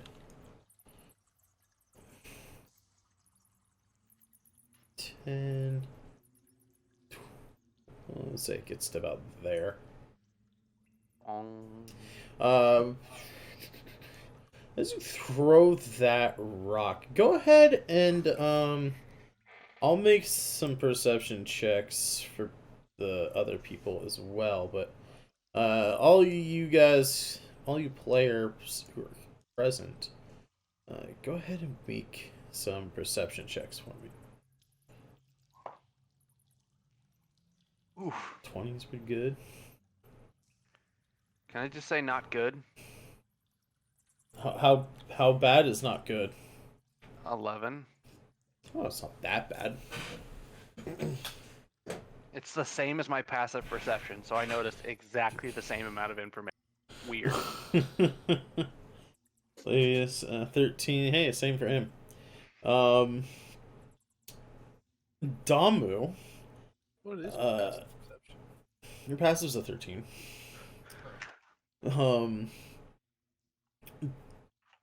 Narratively, this actually works out pretty good. Damu, as you're coming up here, you actually hear from a little further on in this tunnel. At about this point, guys, it's pretty much leveled off. Things are still slippery, but if you move carefully, I'm not gonna have you guys be moving with checks anymore. Pretty much from like this patch of lily pads here forward, it's level enough that if you're moving carefully, I'm not gonna make any more checks. But Damu, you hear coming from further along in this cave, in the tunnels. You hear whispering in Draconic. Boys. We got company up ahead. I hear whispering in Draconic.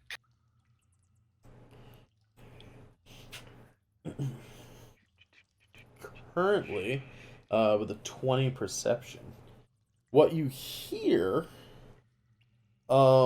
is some confused chatter. They whatever it is has noticed the light that has been tossed down there. They also mention a loud thunderous noise. A loud, the noise of the thunderclap that reverberated through the cavern and tunnels. So, I don't know specifically what they're saying, but, it's like, first we hear, like, a giant thunderclap coming from our garbage chute, and now we see a fucking light coming? Like, what is going on? Like that kind of talk, right? Right, so they're wigging out. They're cautious. I'll say it's cautious talk. They're not exactly sure what is going on here. But it's David, as you might be able to see. I can see. Yeah, no, I'm sitting here like, shit. I'm just hoping they don't see me yet. You should also see is a guy right there. I hadn't moved him into position yet.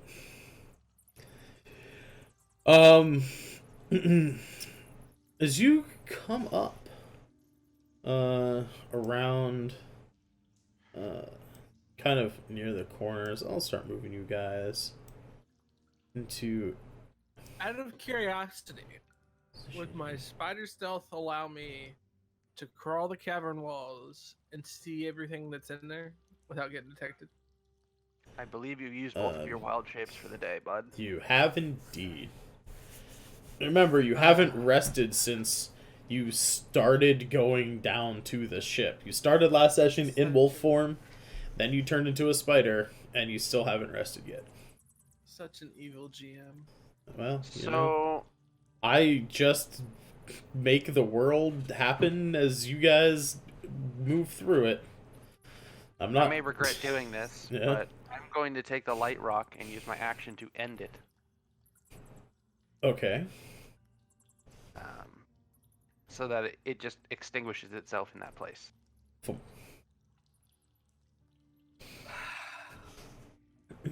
Because I'm trying to hide for the moment. Yeah, more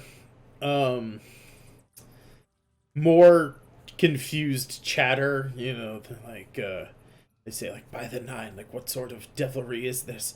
A glowing rock that just turns itself off? Like, there must be they say, like, sort of, like, there must be some sort of, like, an invisible shaman or something. Then you start hearing splashing footsteps in the water. If you're actually trying to hide, make a stealth roll. Oh god, this is gonna be interesting. If Damu, Brock, if you guys are trying to hide, make a stealth roll. Let me know if you guys want the NPCs to try and hide as well. Good old 11 there, boss. 0. Okay. I am not hiding. Not hiding. I think At the all. NPCs should back Not off. even at all. Damu just, like, walks out brazenly. He's like, hey guys, I'm gonna hide over here. Oops. Wait, I probably shouldn't yell when I'm trying to hide.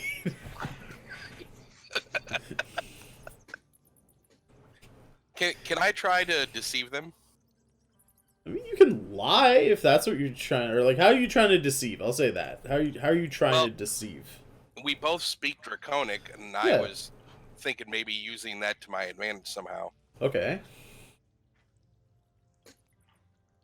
I mean, you can see from your vantage point, if you just, like, bend out around the corner just a little bit.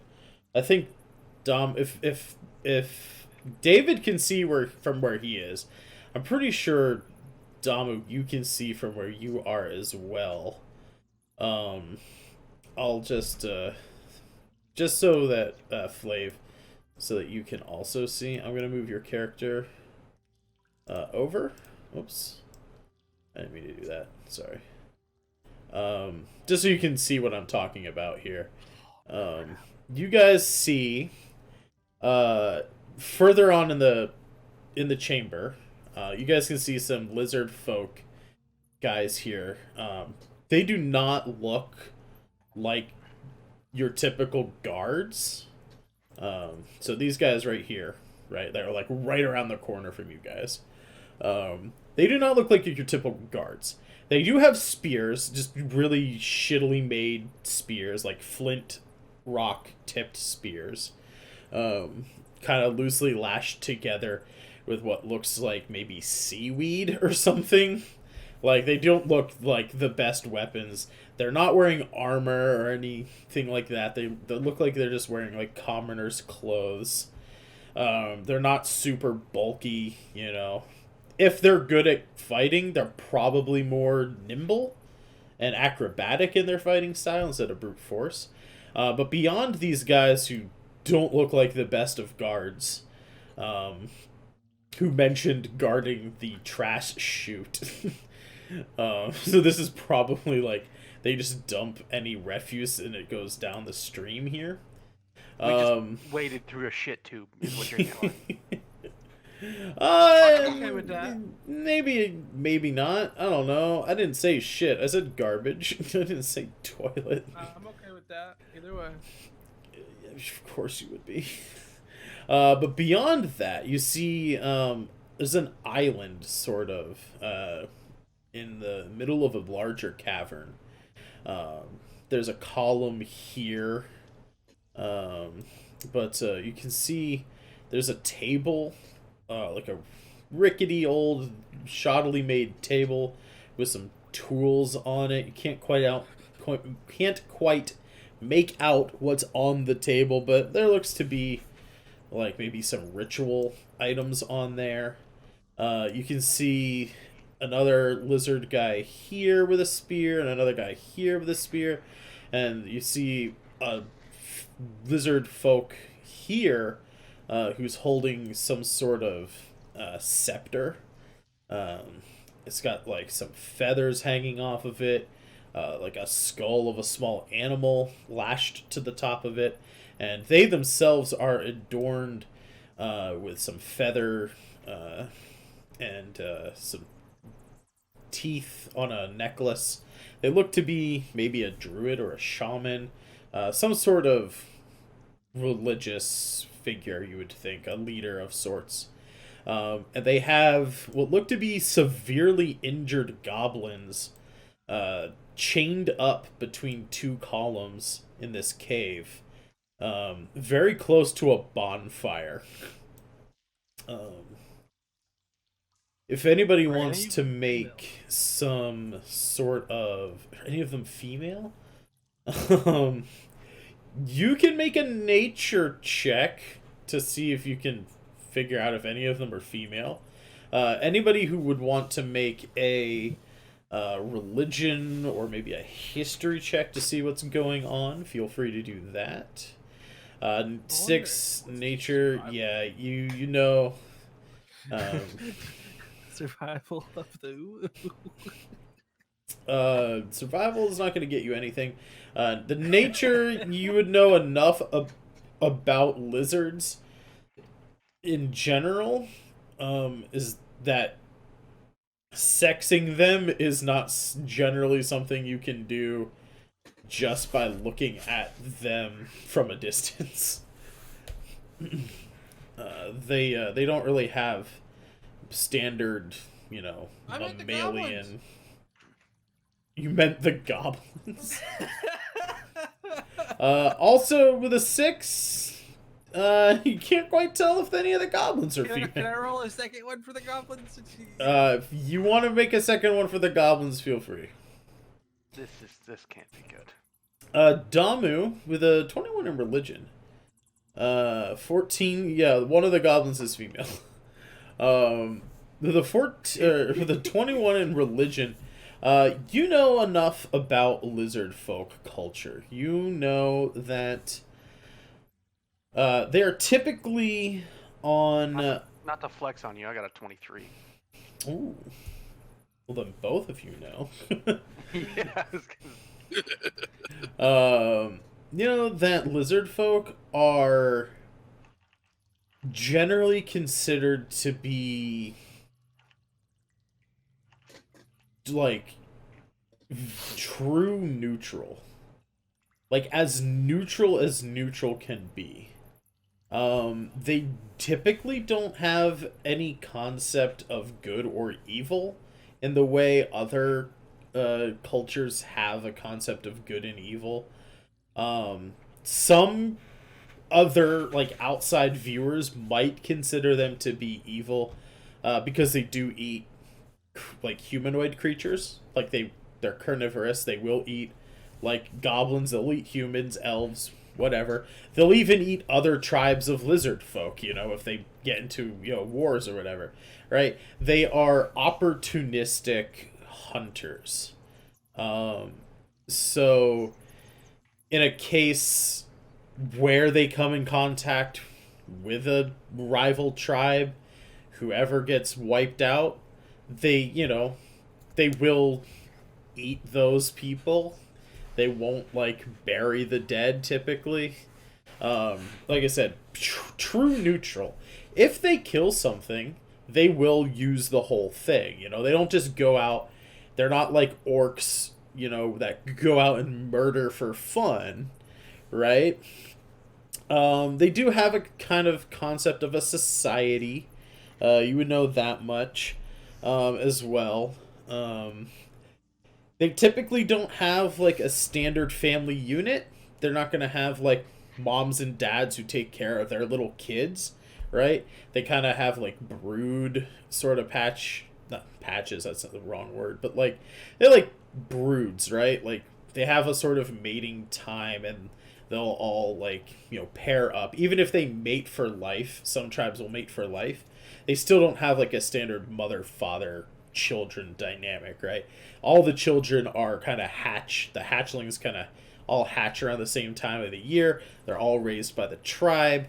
And like I said, as far as like hunting and things go, they're very territorial, and if they feel threatened, they'll fight. If they don't think they can win the fight, they'll retreat. You know, they're all about survival. And like I said, when they kill something, they will eat it.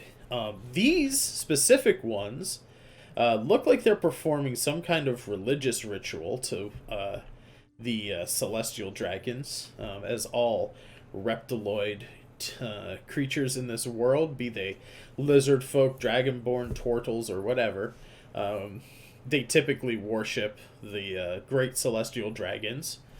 You would know that the lizard folk generally worship the neutral celestial dragon. There's a good one, there's an evil one, and then there's a neutral one.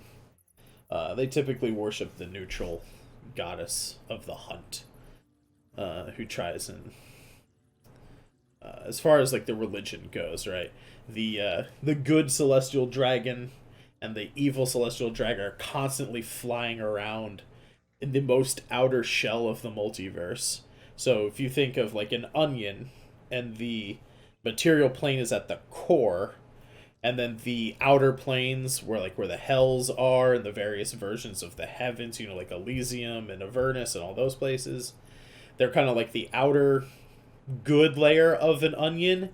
The celestial dragons take place on the actual, like, the brown skin. They're like the most outer layer of the multiverse. And as they fly around, and the good one and the evil one try and murder each other, they generate a sort of shield of good and evil energy. And the neutral one sort of swirls around the middle, like around the equator, as it were, keeping them from murdering each other. And they kind of create the good, evil, and neutral energies that permeate the entire multiverse. These, like I said, worship the neutral celestial dragon. And looks like they are going to sacrifice and eat these goblins. That's what it's looking like down there. But again, just so you are aware, Brock, you're still technically in this square, around the corner. I just have you so you can actually see everything as I was describing it. You guys make some stealth rolls. Brandon is not stealthed. Flav, you were not stealthed. The NPCs are mostly stealthed. They're far enough back as well that they're pretty well protected. I'm sure Reshi would be stealthed. Barely. Don't even know if I should roll for her. Alright, and yeah, Reshi's super stealth. Question. Yes. What's the likelihood we can trade the NPCs for the female goblin? I don't know what the likelihood of that is, and I don't know if you would know what the likelihood of that is. Or just the male ones? It's a Very low. I would say it's a non-zero sum, so it's possible. I'm sure I that don't these know guys have how more meat, possible. though. Yes, that is. I'm not. Anyway, Damu, you said you were going to try and deceive or parlay with these guys. I was thinking of deceiving, but once the religion thing came up, I'm almost wondering if I can't parlay with them too. I go for the talk. Seems safest. Also, Yeah. it is 2 o'clock. Would you like to do our break? Yeah. You know what? It's a good idea. We will be right back. Damu, this will give you a little bit of a chance to formulate your talking points, as it were. But yeah, let's take a break. Right. And we are back. Alright, so before the break, we were in a lizard folk cavern. Our group has just rounded the bend. They see some two lizard folk guards that don't look like they would be that big of a threat in a fight. But they, more importantly, they see a small ritual area with a big bonfire. Some lizard folk that look like they are going to sacrifice and probably eat some goblins, knowing what our heroes know about lizard folk. They typically will eat humanoid creatures. They will use every part of the kill, so to speak. And, yeah. Let me zoom out just a little bit here. There we go. But yeah, as we were ramping up to just before the break, Damu did not stealth very well, but he also had an idea to talk with the lizard folk. So I'm going to turn it over to you, Damu. How are you going to go about this? You've got two lizard folk who don't know that you guys are right around the corner quite yet. I'm going to move Brock back to where he actually is on the map. So yeah, you guys are like right around the corner. Technically, they cannot see you through this rock. But yeah, how do you wanna play this? All right, so here's what I'm thinking, and San, tell me your thoughts on this.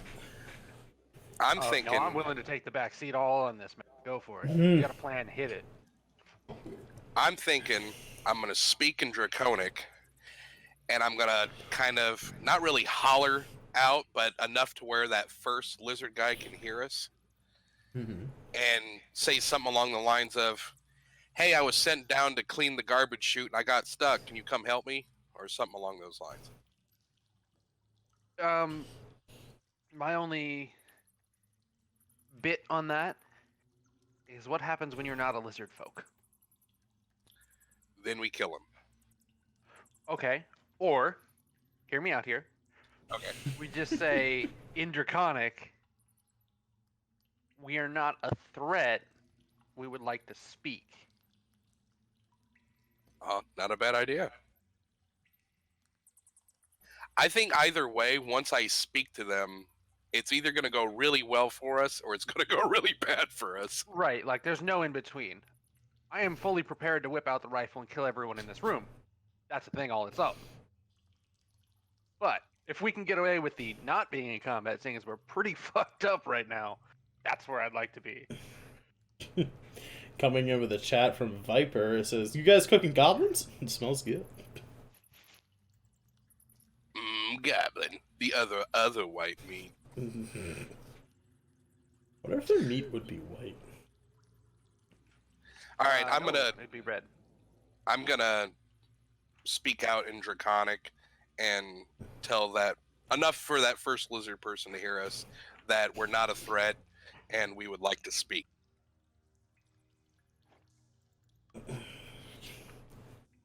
Okay.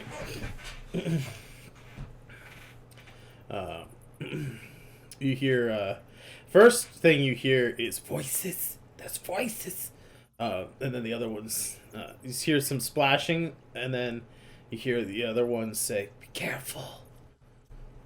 But one of them, we'll zoom in a little bit here so the group, so the audience can kind of see the more immediate scene. This one's going to come out around the corner here. I want to have my rifle up and look as imposing as I possibly can, like straight up intimidation. Okay. The lizard folk knows what a rifle is, and he stops, like, just very abruptly, like, stops in the square that I have him in. He kind of tenses up. He's got his shoddy little spear at the ready. And Even with the your... lizard man, I'm just gonna slowly lower the rifle to where I'm at the ready, but I'm not aiming at him anymore. Even with your passive perception, and even with lowering the rifle a little bit, you can see there's a slight tremor in his hand. Like, there are 5 rather capable-looking people. You guys may be tired, you may be a little worse for wear, but you're still capable adventurers, even in the state that you're in. You see 5 rather capable looking people and at least 2 others in the back that he can't quite see through the group. But he's like, okay, there's a group of people here and I was not prepared for this. Is sort of what you get from his body language. He says to the group, because he's not exactly sure, actually I think he would probably either be looking at Damu or Reshi. And he says, who are you? What do you want in this place?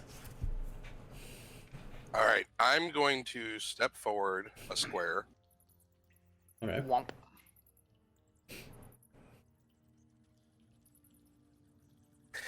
And I'm going to tell him, again in Draconic, that he is safe so long as we are safe. And we are just trying to escape the ghost ship. He says... he relaxes a little bit. He says, yes, ship of the dead. We know it. We too have fell victim to their masters. He kind of looks at David and kind of nods his head, motions with his head a little bit. He says, put weapons down and we can speak. I'm not gonna put my gun away, but I won't aim it at him anymore.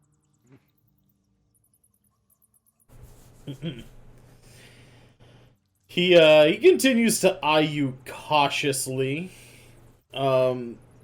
He's, I would say, he kind of relaxes to a point at which, he could very quickly be ready to kind of jump out of the way or, throw a spear or something. But he's not, like, tensed up anymore. He says, yes. You friends? You friends. You can speak to the shaman. I tell him, thank you. Please take me to the shaman. He says, yes, you come. Friends wait here.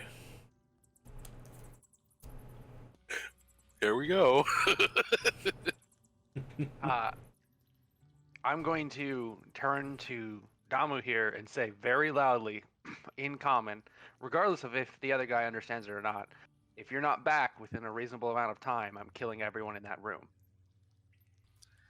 Fair enough, and I'd much appreciate it.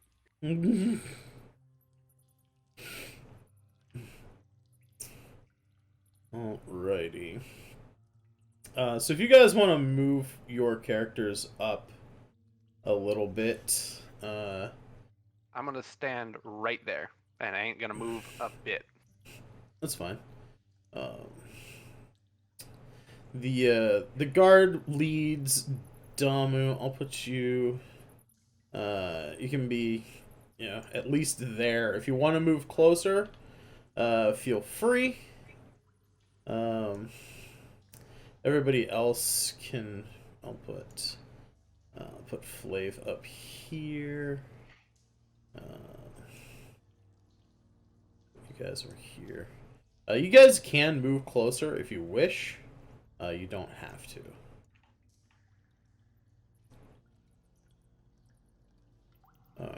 Basically, they're not gonna. The guards are kind of like cross their spears in an X between them to let you know that you just shouldn't pass this line.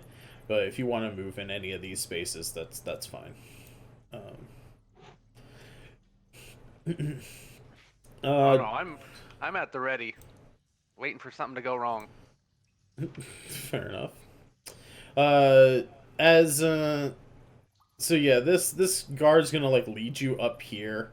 He'll announce you, and then he moves back. I'm just not gonna move the tokens, but know that he walked up with you, and then so he announces your presence. He said unexpected. He said there's some unexpected guests that have come from the garbage chute. You hear the shaman sort of finish up a prayer. Seems as though you guys came at a relatively opportune time. You're not really interrupting things too badly. Like I said, the shaman is finishing up the ritualistic prayer of sorts. You hear him quietly say to the two lizard folk, he's like, get ready to continue the ritual. And they like step forward a little bit towards the goblins. They got their spears pointed at the goblins. And then the shaman turns and walks over towards the edge of the pool, standing next to his table. You're closer now. You can see on the table there's like a bone saw, and there's like implements of what some people would consider torture. But it looks like a lot of butchering tools, like bone saws, cleavers.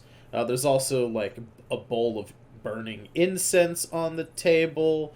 There's like weird shamanic implements, like another scepter.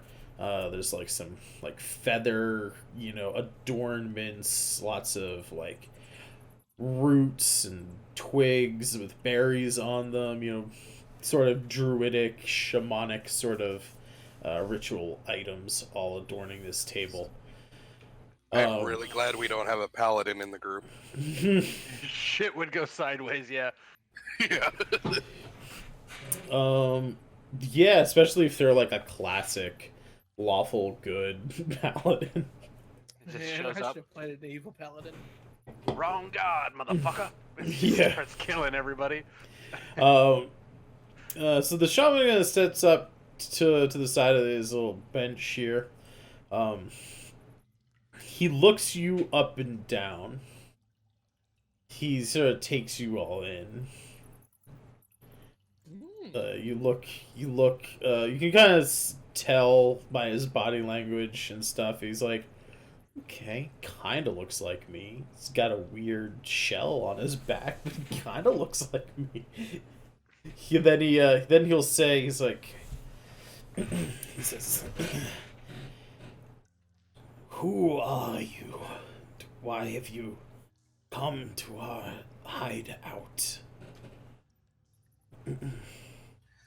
I tell him that I am Damu of whatever island it is that turtles come from, and that we are only here in passing as we are trying to escape the ship of the dead, and that we seek. You said it's a he, correct? As far as you can tell, yeah. And we seek their permission to pass unharmed. Yeah. He sort of reiterates what the guard was saying. Yes, the ship of the dead. We know it as well. These small, disgusting creatures have recently been gaining in strength. They've pushed us out of our homeland and into these caves. They are no friends of ours. And if they are no friends of yours, then perhaps you could be friends of ours. Real quick, Sand, didn't you collect something from an ogre? I have zombie eyes and I have goblin ear in jars. I say to the shaman, may I present to you a token of our, what's the word I'm looking for? Allegiance? Our allegiance towards anything that is not these people's.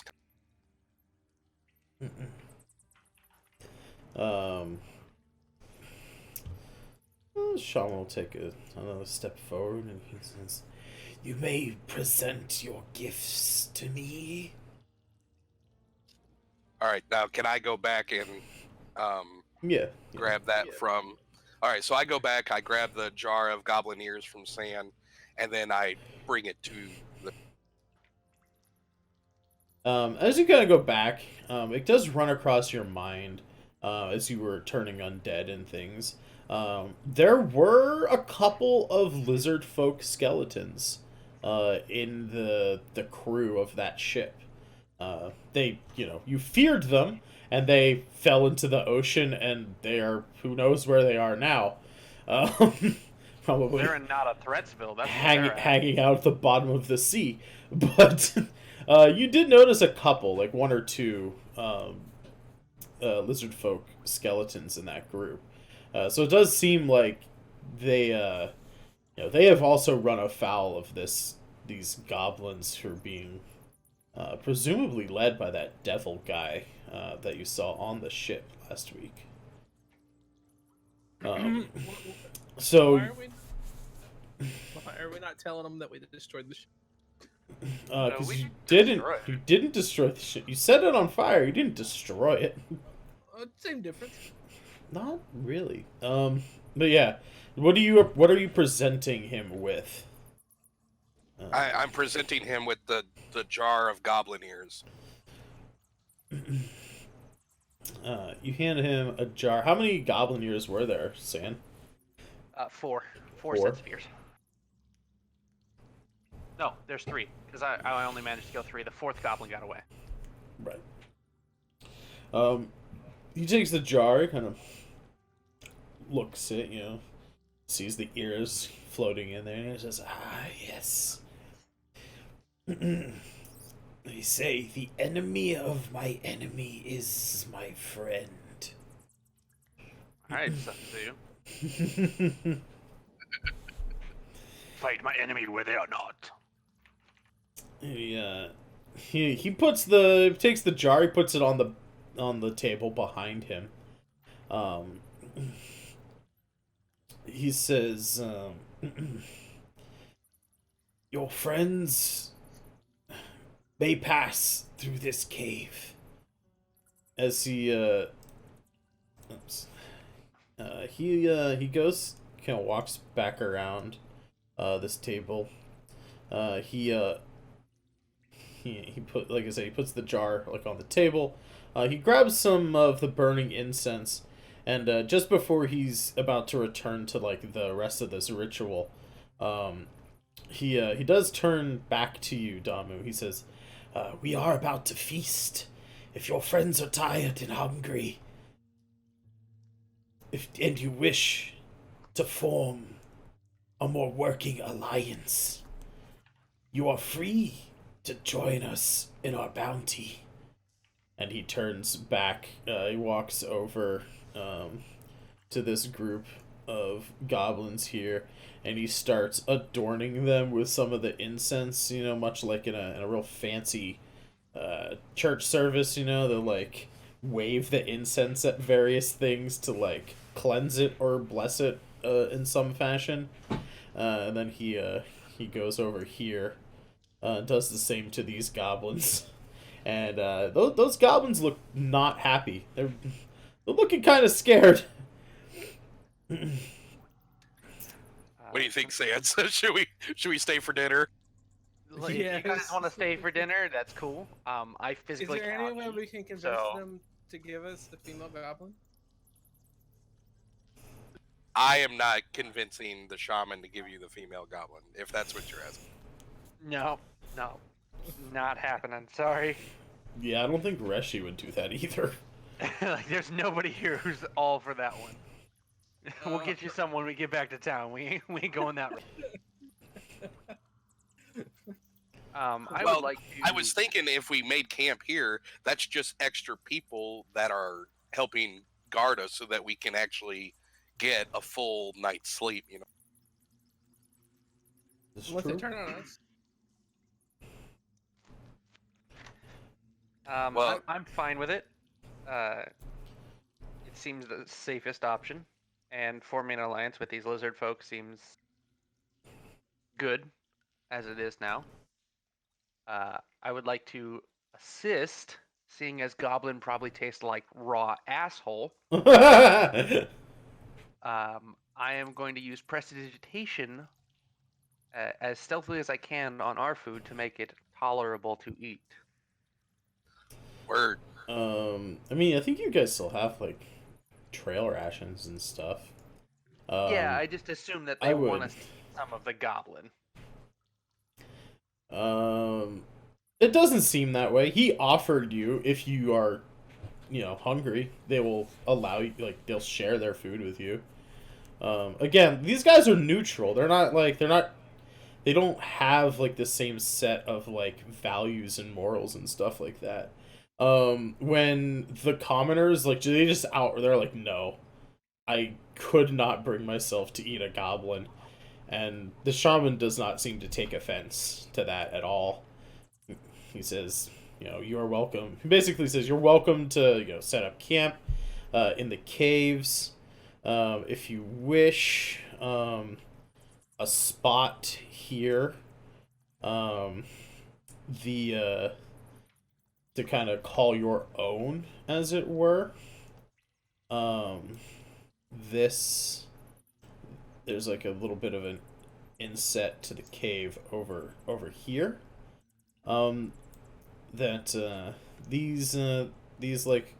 These two guards, they go in there. They'll about a minute later, they come back. There's some younglings with them, some hatchlings.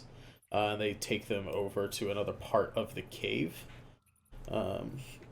But he says, yeah, if you need a place to rest for a time, feel free to use that space. And if there's anybody who wants to eat some goblin, feel free to eat some goblin. If you don't want to eat goblin, you don't have to eat goblins. I'm gonna eat some goblin. All right. I will use prestidigitation to make it tolerable for you to eat. Yay! I will also continue to use prestidigitation on our commoner folk here to clean them up, because they're fucking filthy and disgusting. Fair enough. Let's put I'm Cleanliness going to is attempt important. to uwu the female commoner that we just saved for the night. you can roll a charisma check if you wish. I actually hope you get a nat 20 on this. I really do. That's not bad. That's just a save, though. Not as bad. Wait, did I do the wrong thing? Yeah, you would probably want to use, like, persuasion. I don't know. Let me look at your character sheet real quick. Rock. Persuasion. Can you survival on her? No. That's- Your charisma save is a 0. As a +0. You're not trained in persuasion or deception or intimidation, so it would literally just be a flat 20 anyway. Let's see if she goes against her better judgment. A 3. She goes against her better judgment. Like, all right, well, he saved me, I suppose. I will let you, if you want to write fan fiction or whatever it is you do, Flav, feel free to imagine whatever it is that you say to convince this poor woman to spend an evening with Brock. A man who I believe you have admitted to does not shower. Just gonna put that out there. But has been cleaned. I have used prestidigitation to clean him. Fair enough. Fair enough. I don't know. There's a limit to what my person will tolerate. And that's where it is right there.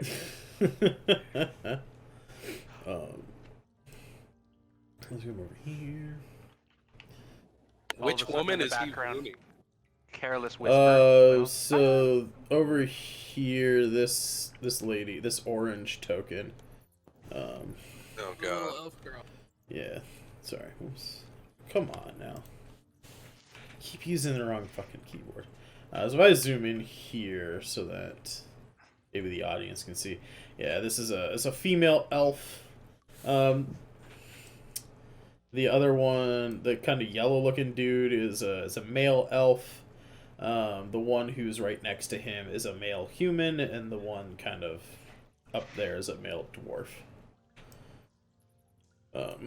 With the orangey red lady is a female elf.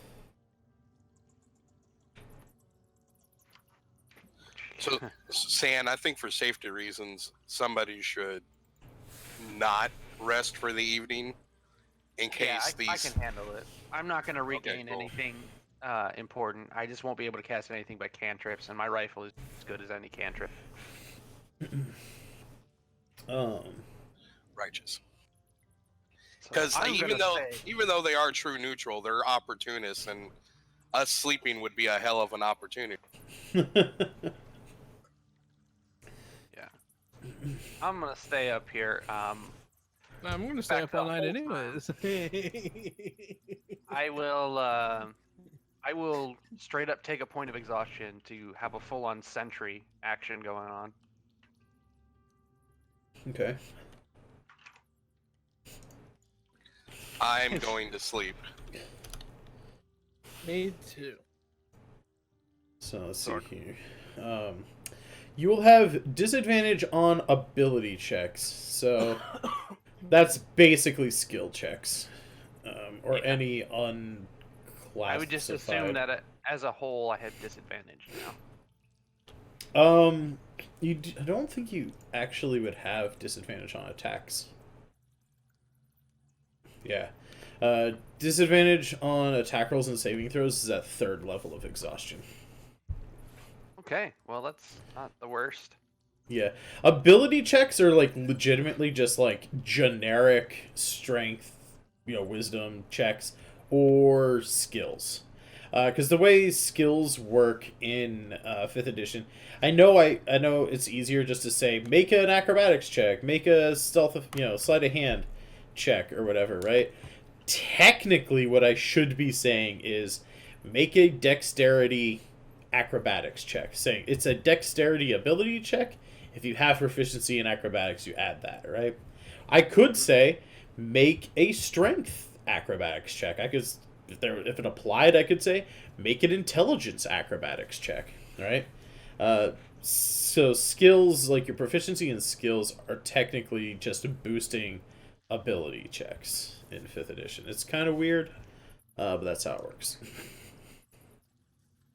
I'll move Brock over here as well. Maybe. Man, it's super laggy on this other computer. Anyway.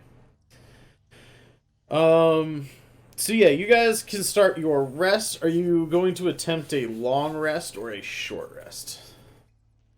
I vote long. Yeah, they can take a long rest. I'll take a short rest. Okay. So as you guys are doing your rest, and Damu or why do I keep confusing your names? They don't even start with the same letter. As Brock and the elf find a quiet part of the cave, It's like not so quiet. The lizard folk shaman completes the ritual. They ritualistically sacrifice the goblins to their neutral dragon deity. They then lizard folk. What's that class? Yeah, they then roast them over the bonfire, much like a Hawaiian pig. Kind of spit roasts one goblin at a time, and then you see like the first people that get fed are the hatchlings. There's a pretty good number of hatchlings in this cave. There's like 9 or 10 of them, I think. Or no, even more than that, like a dozen. There's like a dozen or so, maybe a baker's dozen of hatchlings. They just like devour 2 of the goblins, and then there are about. I'm glad we decided on the diplomatic route because I would have felt bad for killing all the younglings like frickin' Order 66 up in here. Yeah, and then there's like half a dozen adults in here. They sort of share the other 3 goblins between them. Since I don't think anybody, or Damu, you said you were gonna have some goblin, right? We could have just Yep. made Damu do it. He's used to it. Yeah. Oh boy, that's cold, man. That's cold. Sorry. Also, technically, I know that was out of character, but just as a reminder, Brock wouldn't know that in character. I know. I'm just letting you. In my head movies, though, now, you're fucking Hayden Christensen. I'm just saying. I hate sand. Ugh, it gets everywhere. But yeah, they sort of, they they roast up some goblin meat. Those of you who wish to partake. And sort of after the big meal, the goblin, the lizard folk shaman, does come over to your group, and says,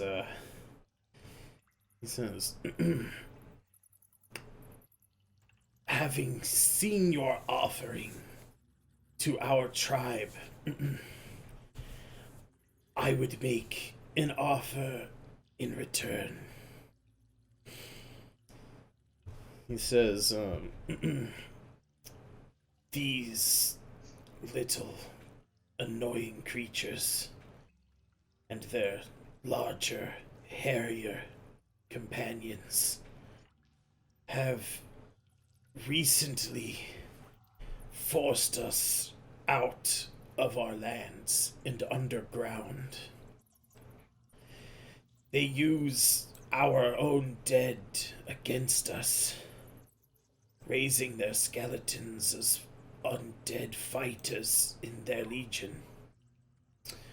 He is speaking in common, by the way. Cool. I can hear this. Yeah. He's actually talking to you, David. But he continues. He says,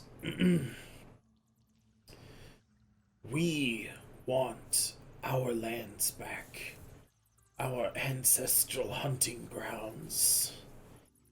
He he says a word in Draconic.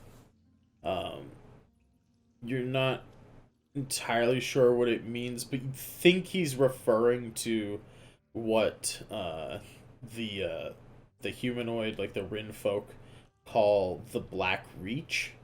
It's a new name for the peninsula.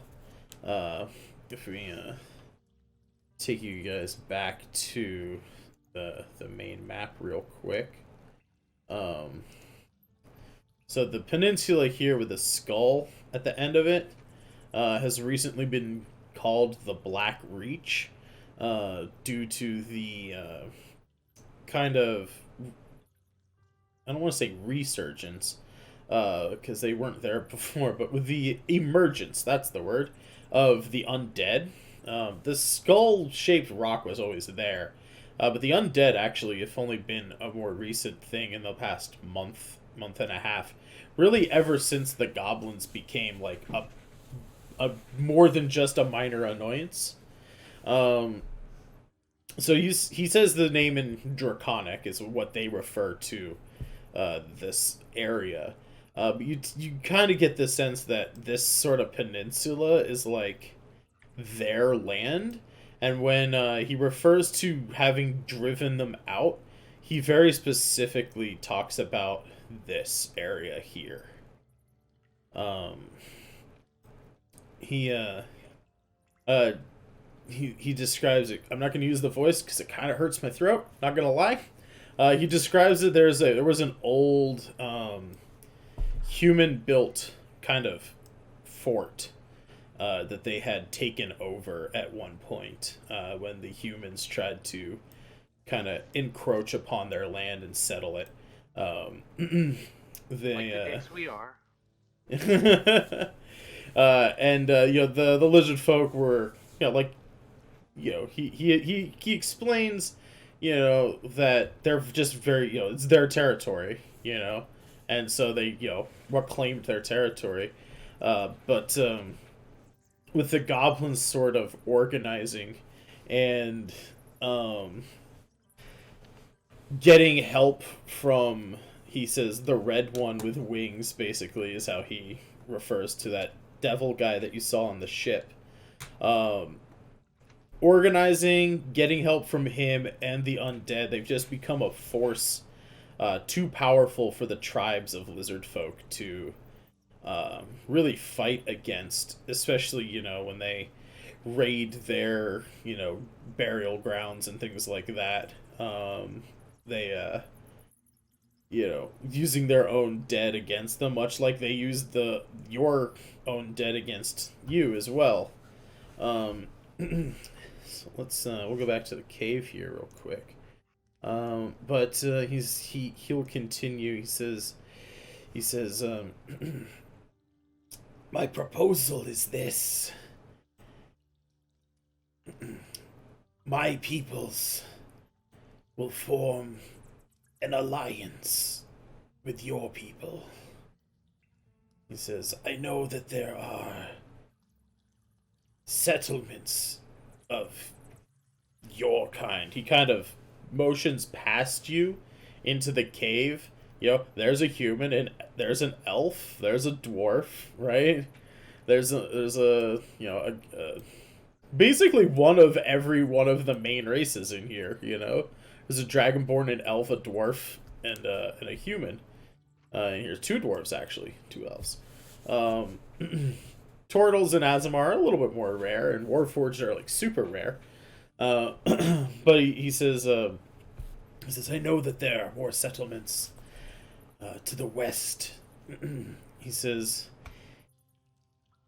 if you can speak for your people, or if you wish to take a message to those who can make these sorts of decisions.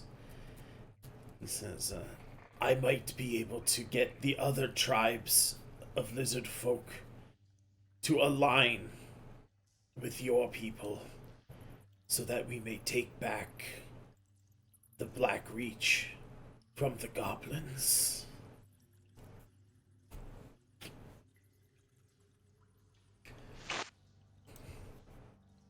I could take a message.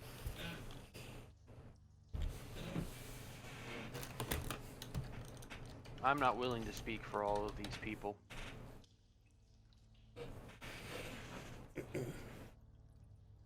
He says, then we have an understanding. We can help get you back surface side so that you may return to your people and take them this message of cooperation.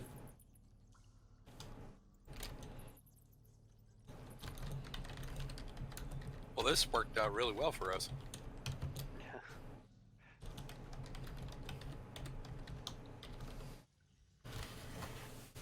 Yeah, you know, it definitely could have gone worse, right?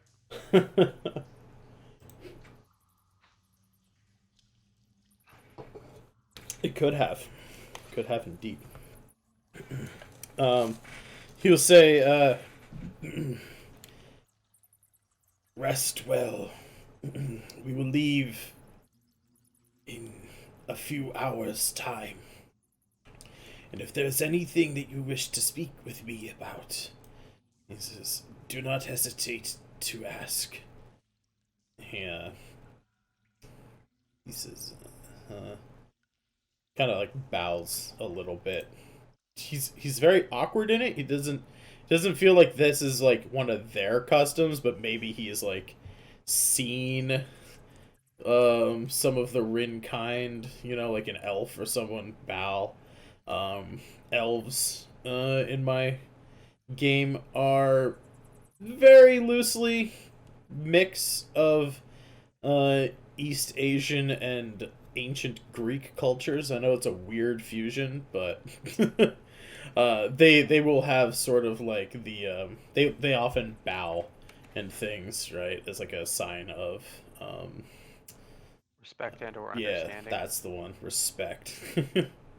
So he'll go back over here. The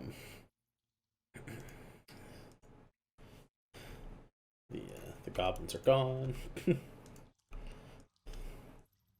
So he'll yeah. They're not gone after being eaten. That's a problem. These guys go back over here.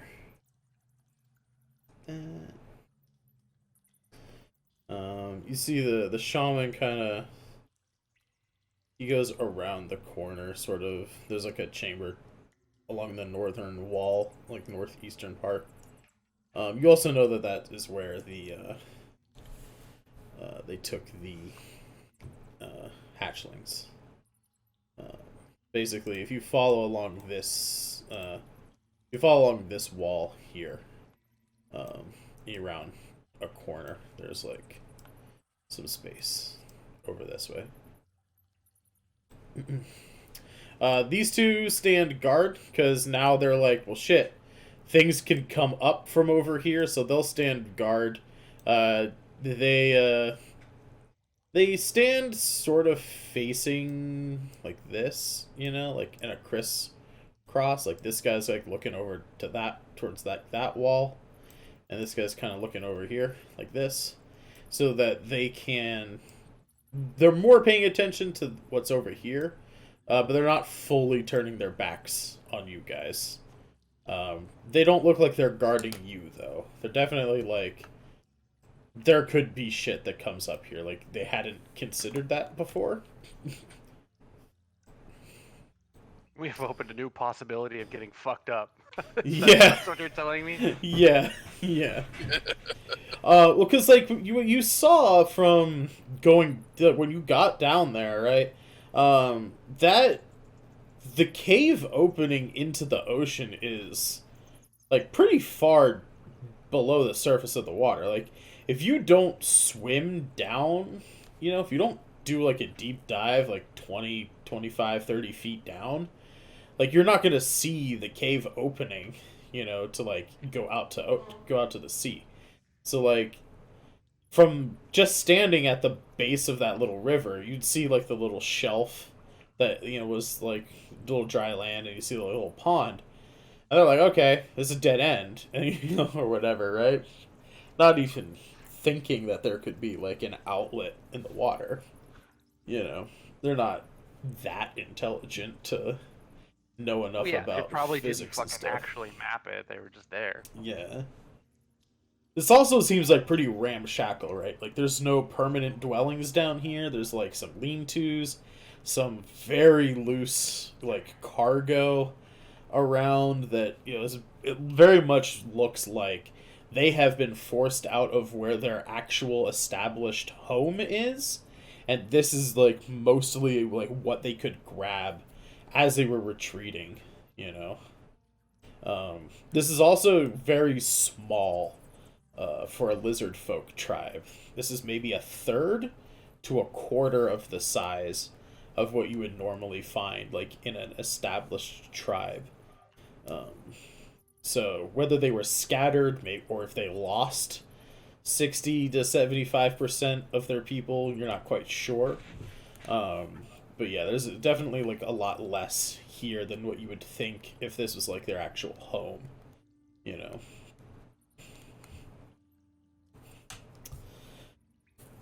But yeah, your guys' rest goes off without a hitch, unless you guys wish to interact with the lizard folk anymore. If you do, just let me know. Otherwise, your long rest goes off without a hitch. Everybody but David, because he's not resting. You all top off your hit points. And you have back all of your spell slots and other features, yeah. So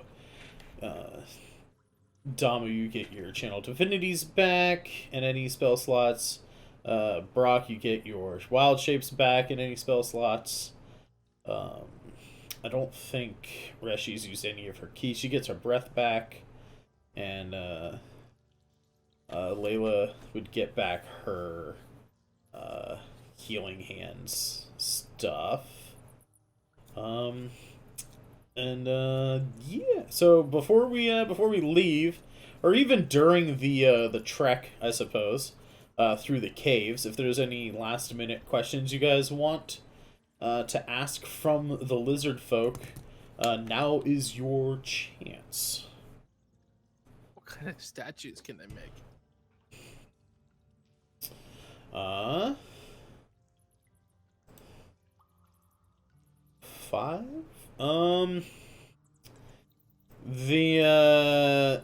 The lizard folk are at least these particular lizard folk are not the most artistic people. They look to their sorts of crafts and stuff seem to be more along the lines of goblin. Yeah, that is an art unto itself.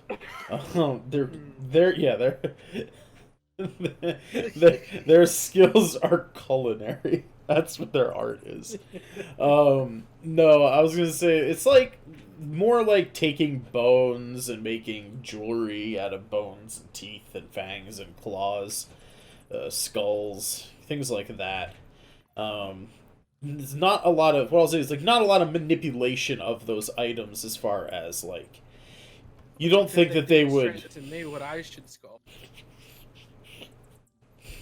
I mean, they could probably guide you in, you know, like sculpting something. I could, you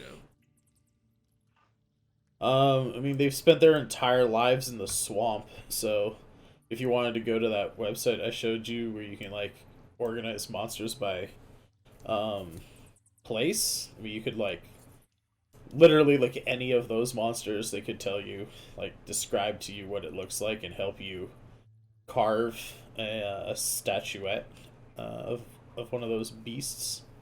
Okay. That is something they would be very knowledgeable about.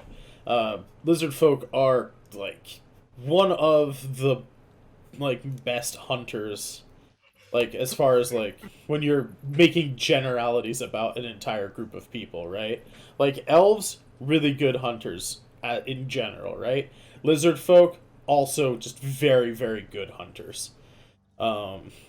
Honestly, like elves and lizard folk are probably two of, if not the best, just hunters as like a group of people are concerned. You know, orcs are up there too, and then you have hunter like other smaller groups, but dwarves they're not bad at hunting, but they're not like they don't stand above anybody else, pun intended.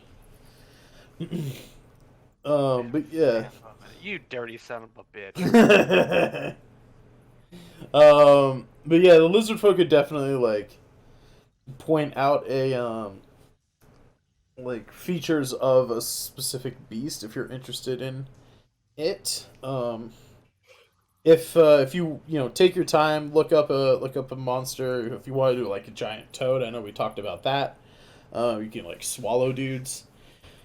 With a giant toad. That's the thing that I already have, though, isn't it? It might be. I'm just trying to remember what we've talked about in the past. Well, I know you made a statue of. I didn't make a statue of it. I saw it. Oh right, that's what you just saw it normally.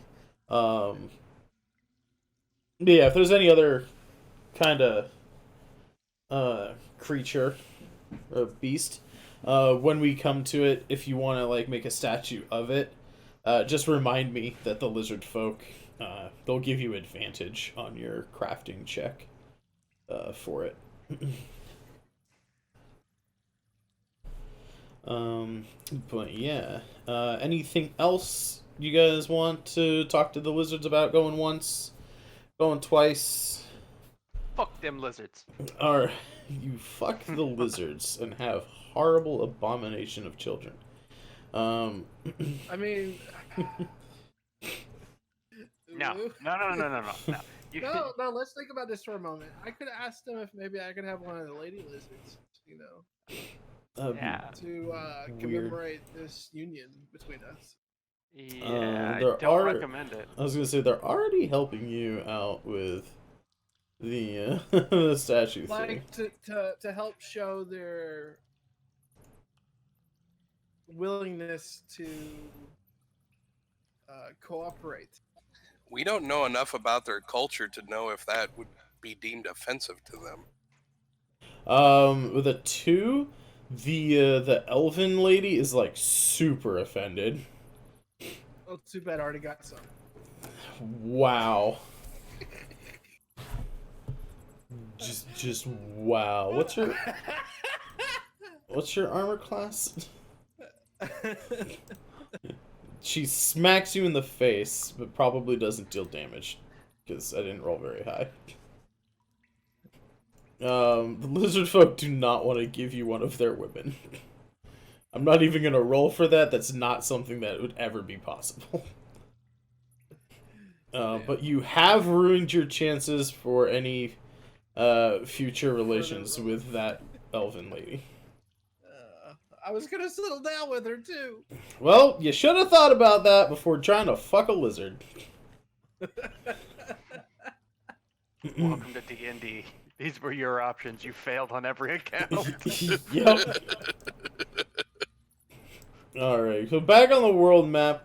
Lizard folk help you guys out of the caves and help guide you through, sort of stealthily through the swamps, now that you guys have some extra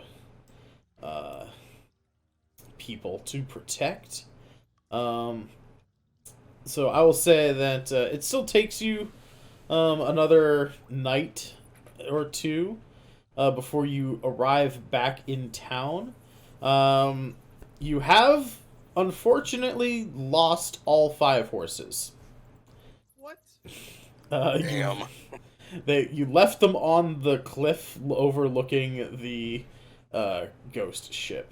If you want to try and get them back, you can try and do that. We'll make some survival rolls and stealth checks and stuff.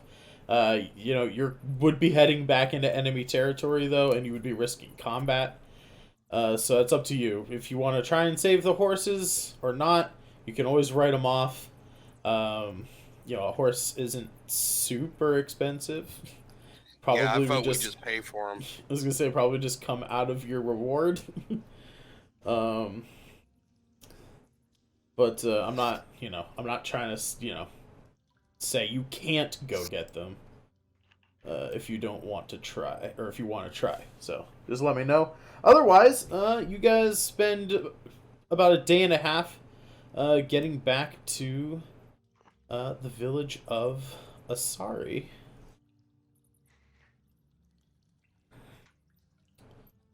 And Are we in agreement to just pay off the horse? I don't have a problem with it. Okay, cool. It's not what I want to do, but I can't afford to go and try and get it back. So Right, exactly. that would mean the death of my character and potentially everyone else here. Well, what if I did a tried to go get them by myself stealthily? Speaking just from a practical standpoint, one person trying to manage 5 horses is very difficult, speaking from experience. Can you just roll a d20 to see if Flav dies? Yes, please do. Let's do that. Alright. I'll give you a better than a d20's chance. I'll roll a d100. If I get a 1, your character dies. How about that? If that is something you want, if you really want to do that. Okay, let's do that. Does that mean, like, if you don't get a 50. 1? So if you don't get a 1, I succeed, right? You don't die. You Well, don't die. I got a 50, so... D&D is a lot of shades of gray. Yeah. Did he bring back any of the horses? Half of them. Let's go with that.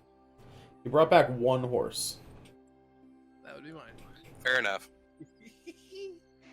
Well, you better wild shape your ass into a horse, because I'm going to ride you all the way back to the... He got 2 of the 5 horses killed. He brought back 1. The other 2 escaped. Okay, well... Wonderful. So we can chase after them. Could Flav, you also you arrive back to town 3 days after your companions. It takes you a day to get the horses, and then you're 2 days, you know, behind as well. So your companions, I guess you technically know, you'd only be a day behind your companions. So you guys will have to, if you're going to wait for Brock to do his downtime, you'll need to spend at least 11 days in town. But that's, 11, 10. That, does that really matter? I need to spend a month in town, actually. You spend a month in town for what? Yeah, an entire month. Because I have to make my Steel Defender, and I have to finish making the half-plate I asked Valerian to get resources. Very good, very good. So when, I don't know about the Steel Defender stuff, but when you craft normal items, like weapons and armor and things like that, anybody who has tool proficiencies in that particular tool, so in this case, armor would be blacksmithing tools. Anybody who has proficiency in the blacksmithing tools can help, and that will shorten the amount of time needed to make the thing. Now, if you are going to hire, say, an NPC to help you with that, you'll have to pay them for their services. But, if you guys are working together as a party, especially, with... As soon as David levels up and has proficiency in every single tool ever, if you guys decide to work together on these sorts of things, you can do it faster together than you can do by yourself. Well, the other reason David needs a month is because he is super traumatized from the memory he isn't entirely sure is his. Fair enough. You look at yourself and you're a robot boy, but what your visions were, you were a human person. Not exactly sure if you were a boy or not. You were a human-ish person. You also couldn't see your ears, so you're not sure. Not a great week for David. Let's be honest here. Yeah. Also, not a great week for Layla either.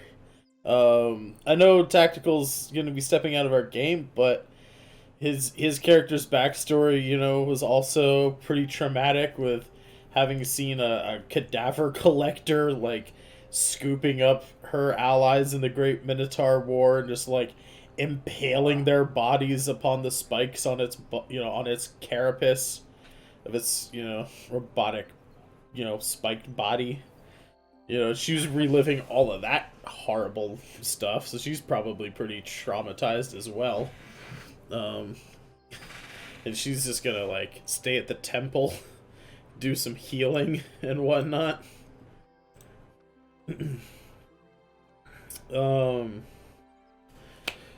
But yeah, so you guys, if you want to, there are multiple ways that we can do leveling up as far as health is concerned.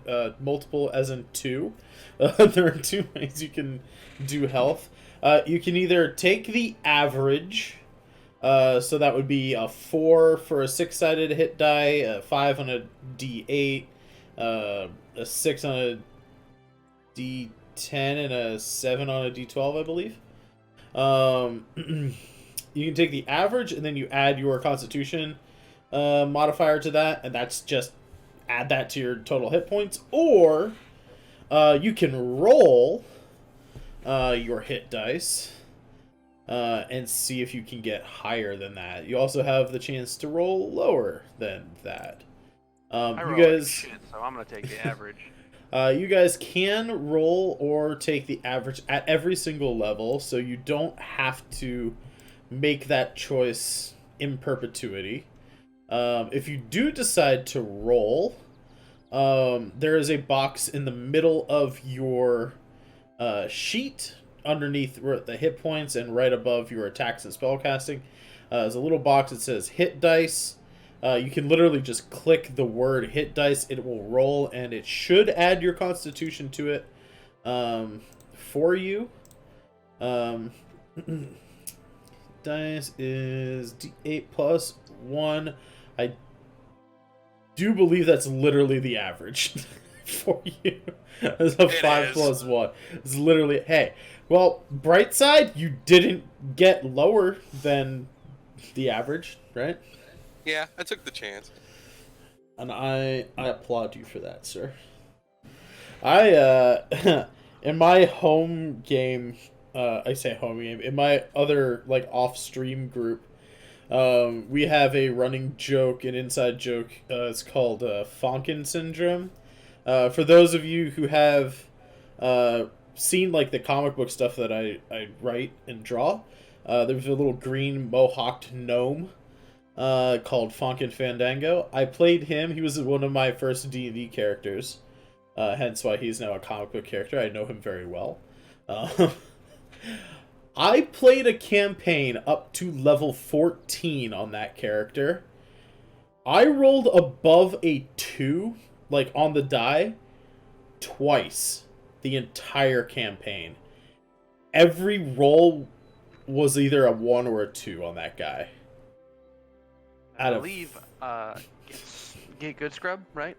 Yeah, no, it was terrible. It's terrible. At I believe at level 14 with my Constitution as a wizard, I was supposed to have about 78 to 80 HP. I had 55 HP. Oh man. Ever since then, I've taken average on all my characters. I'm just not risking it. So to actually level up, do we do the character mancer? I honestly have no idea. If you want to, you can try. I've always just input everything manually. Okay. I may need help knowing what to do. Sure. But yeah, I've honestly, this is the first time I've ever used this particular character sheet. Because before doing this campaign, I did not have the rule books purchased on Roll20 to make it easier for me to DM. But you know, now that I'm like writing and drawing comic books and doing all that jazz, and like doing other projects outside of DMing, I don't really have the time to sit around and make monsters every week. So I purchased, you know, all that compendium stuff, and I decided to use the compendium-friendly character sheet. Unfortunately, that means I don't have a fucking clue what to do with it.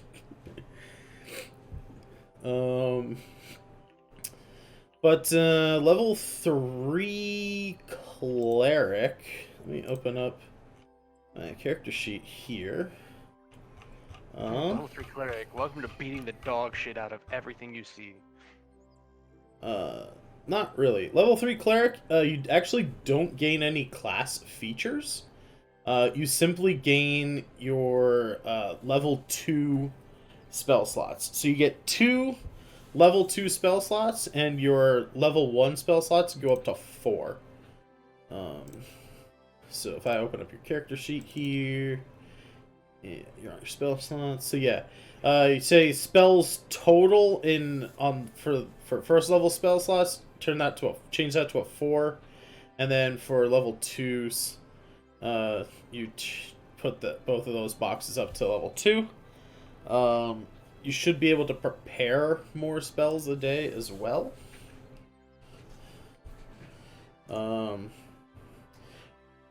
Just like so clerics and druids work very similarly. You guys, I believe, have just a number of spells you can prepare each day. And prepare the list of things to do so. Choose a number of cleric spells equal to your wisdom modifier plus your cleric level. So I believe for you that would be 6 right now. Is your wisdom I think your wisdom's a +3 and your level 3. So you would be able to choose 6 spells every day from the cleric list of first and second level spells. You would be able to cast 4 level 1 spells and 2 level 2 spells every day.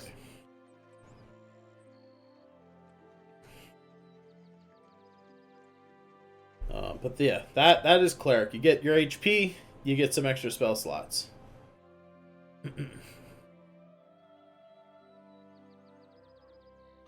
And if you want, I can send you a link for a website where you can see a full list of spells that you can choose from.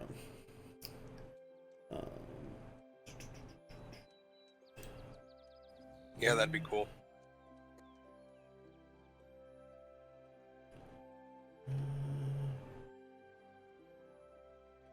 Let's cleric spells.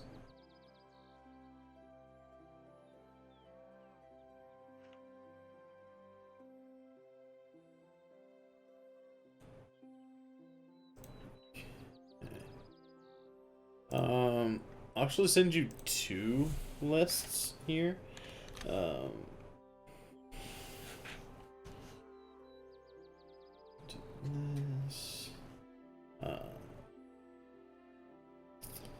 Actually, I'll send it to you after the game because I'd have to mess with the cameras and stuff to send it to you.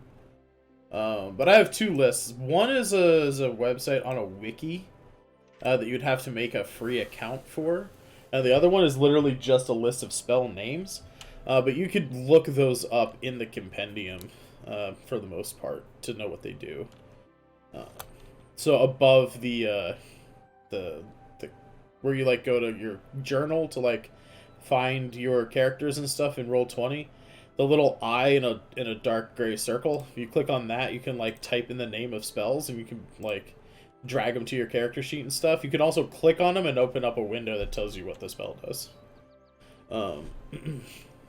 Let's oh wait, I can actually just post it here in the chat, right?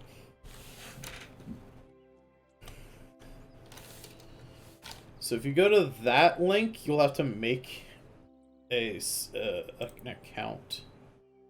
But that has like links and stuff, you know, will like tell you the spells. It's kind of easier. And this link here is literally, you can like just click your class, like where it says in the list, like class is like a drop down menu. All you do is like click cleric, it'll filter by cleric spells. This one, not every spell is available to be read on the website, so you'd have to like look some of them up here in the compendium. All depends on whatever one you think is easier to use. But we can do most of this leveling and stuff after the session. What I want to know is, David is going to be working on doing some blacksmithing stuff, so we'll do some of that stuff real quick. But what are the other two of you guys doing? Is there any downtime stuff that you want to do? I don't know off the top of my head. You can I know you can like make another statuette once you choose one. I know you talked about maybe doing some carousing around town. Well, yeah, we'll just do that. Like, either if I decide to do the statue thing, then the statue, and then maybe visit the captain if she's still here. As you guys get back to town, you've actually been gone for almost a week now. The ship is actually not there anymore. Thank you for reminding me. Damn it! It seems like you're no longer star-crossed lovers with the ship's captain. And the new elf chick just hates my guts now.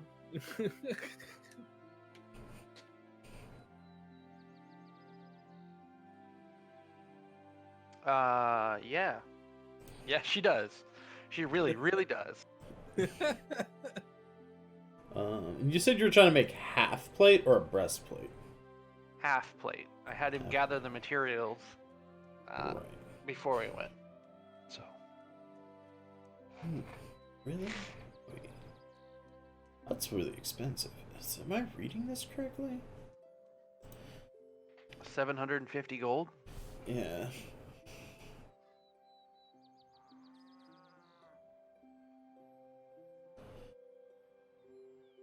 It says to determine how many work weeks it takes to create an item, divide its gold piece cost by 50. That would be... That can't be right.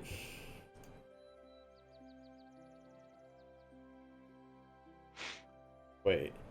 I'm probably doing my mental math wrong. Let me grab a calculator.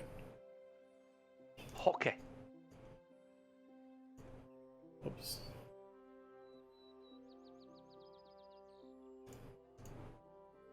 That's 15 weeks to make a set of half-plate armor.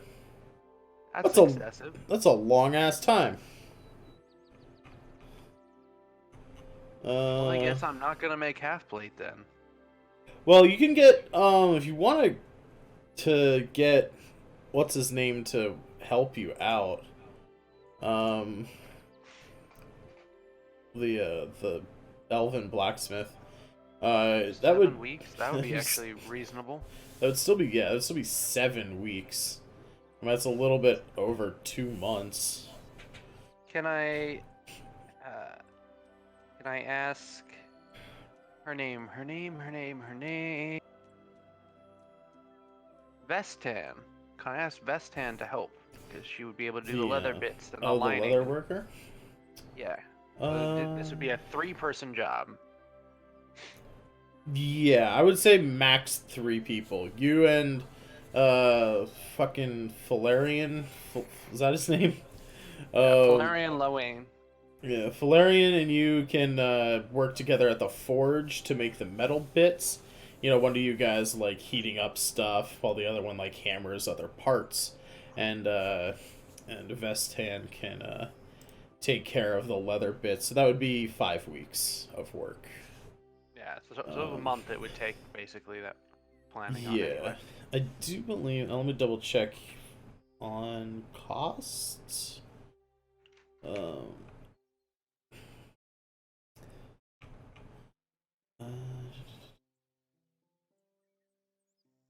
Oh, something I need to do before we blacksmith. Mhm. We need to go talk to the town leader. So we have information. Indeed, you do.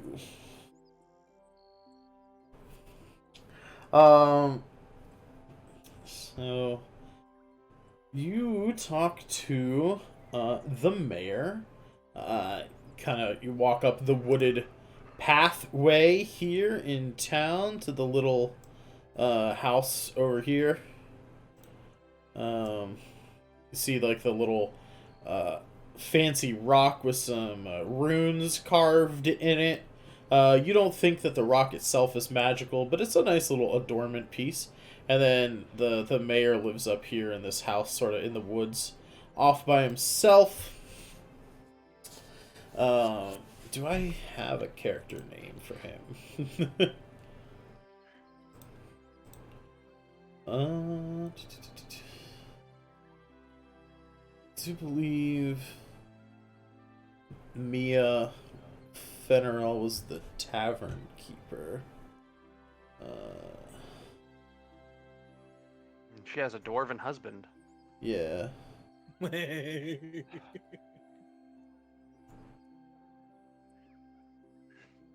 that guy's the Dockmaster. I don't think I ever named the mayor of this town. So if anybody in chat has the stream currency that you want to spend on naming an NPC, feel free to send us a name. I would very much prefer it to be a relatively serious name. Try and stay away from things like Butt McFartenstein, but you know, I can't control what you do. I would just very much appreciate it if you didn't fuck with us like that too hard. What, you don't like Farty McButtstein? No, not really. Personally, not a fan. I wouldn't be a fan either. He does have a bit of a scent to him. Exactly. But yeah, you approach the mayor. I'll also say, if anybody in chat wants to name them, you can also tell me if it's a man or a woman. I'm just gonna go neutral. Not really gonna say. They're very excited to see you. Like, welcome back. How did it go? You were gone. You're gone for a while. I thought maybe you'd be back just in a few days. But yes, you're back. Alive, which is good. Alive is good, better than dead. So tell me, what did you find out? What did you find out? Sit. I was just making some tea. If anybody who's there who actually is able to drink tea, let me know. Otherwise, the mayor kind of catches themselves like, oh, sorry, David. I'll Yes. make some tea. He'll they'll pour some tea for you, Brock. Perhaps Damu, if Damu's there as well. Well, David isn't mad about being offered tea. He does have look on his face. But you always have that look on your face. yeah, you're right. I'm gonna say that I'm in the temple, actually. Fair enough. You and Layla adjourn to the temple once you get back to town. Layla to do various things like cry in a cold shower, as she was very traumatized by the visions that she had seen. She probably does some praying as well. Also, general checkups and healing of the commoners that you saved. I mean, you healed them and stuff in the temple, but that's sort of patching up, like field medicine, right? Like they give them a full once over, make sure they don't have any like serious or lingering wounds that they need to check out and things like that.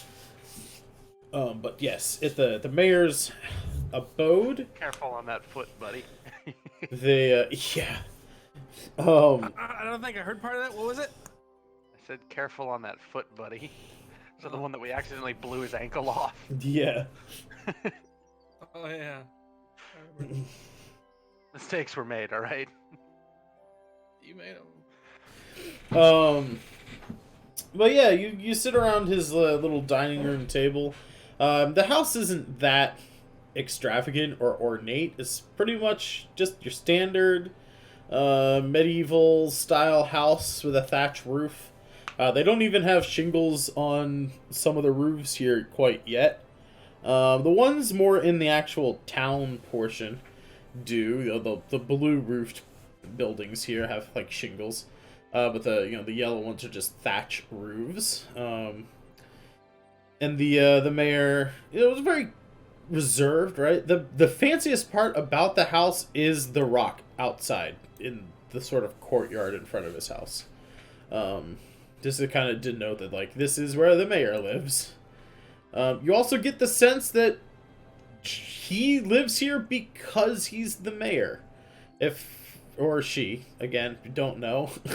They live here because they're the mayor, and if they were not the mayor, they'd probably go find or build another place to live, and whoever is the new mayor would come here. It seems like more of an official government employee kind of dwelling. So you sit around their relatively modest kitchen table, or their table, as it were. Because their kitchen is also their like living room and is every other room in the ground level of this house. They pour tea for the people, or I guess technically just Brock, because it's just the two of you there. They pour tea for Brock and themselves, and sit down to hear your report. They say, "Spare no detail. Tell us everything we need to know about these goblins and their vile trickery." So I will very diplomatically and removed from the situationally, I guess is the only way I want to put it, explain what had happened and transpired during the time we were away, as well as adding an addendum to the end of it about our escape and how the lizard folk would like to form an alliance to retake their land and coexist together.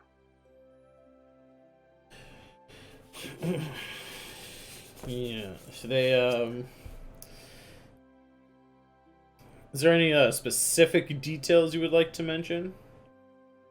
The Skull Fortress, right? That's, oh no, the Cove. The Cove was theirs, right? It seems like we'll quickly go over some stuff here. I'll take you back to the world map real quick. So there was a zoom in here. There was like a keep, like a ruined keep somewhere around in here, about halfway between Asari and this what you've now come to know used to be a human fort that got taken over by the lizard folk and is now occupied by goblinoids. So about halfway between those two locations, there was a ruined fort that the goblins were in. You then tracked them north to the cove over here with a ghost ship as well. And that is, yeah, so the ghost. That's where the cove is, where the ghost ship was. You guys got ambushed as well, about halfway between the ruined keep and here. So you would know the goblins have pretty much, as far as you're aware, from what the lizard folk have told you and what you have seen yourself, you think they pretty much occupy this entire peninsula here. Up to about a day and a half hike away. A day and a half ride by horse away. From Asari. There's a little bit of a neutral zone there.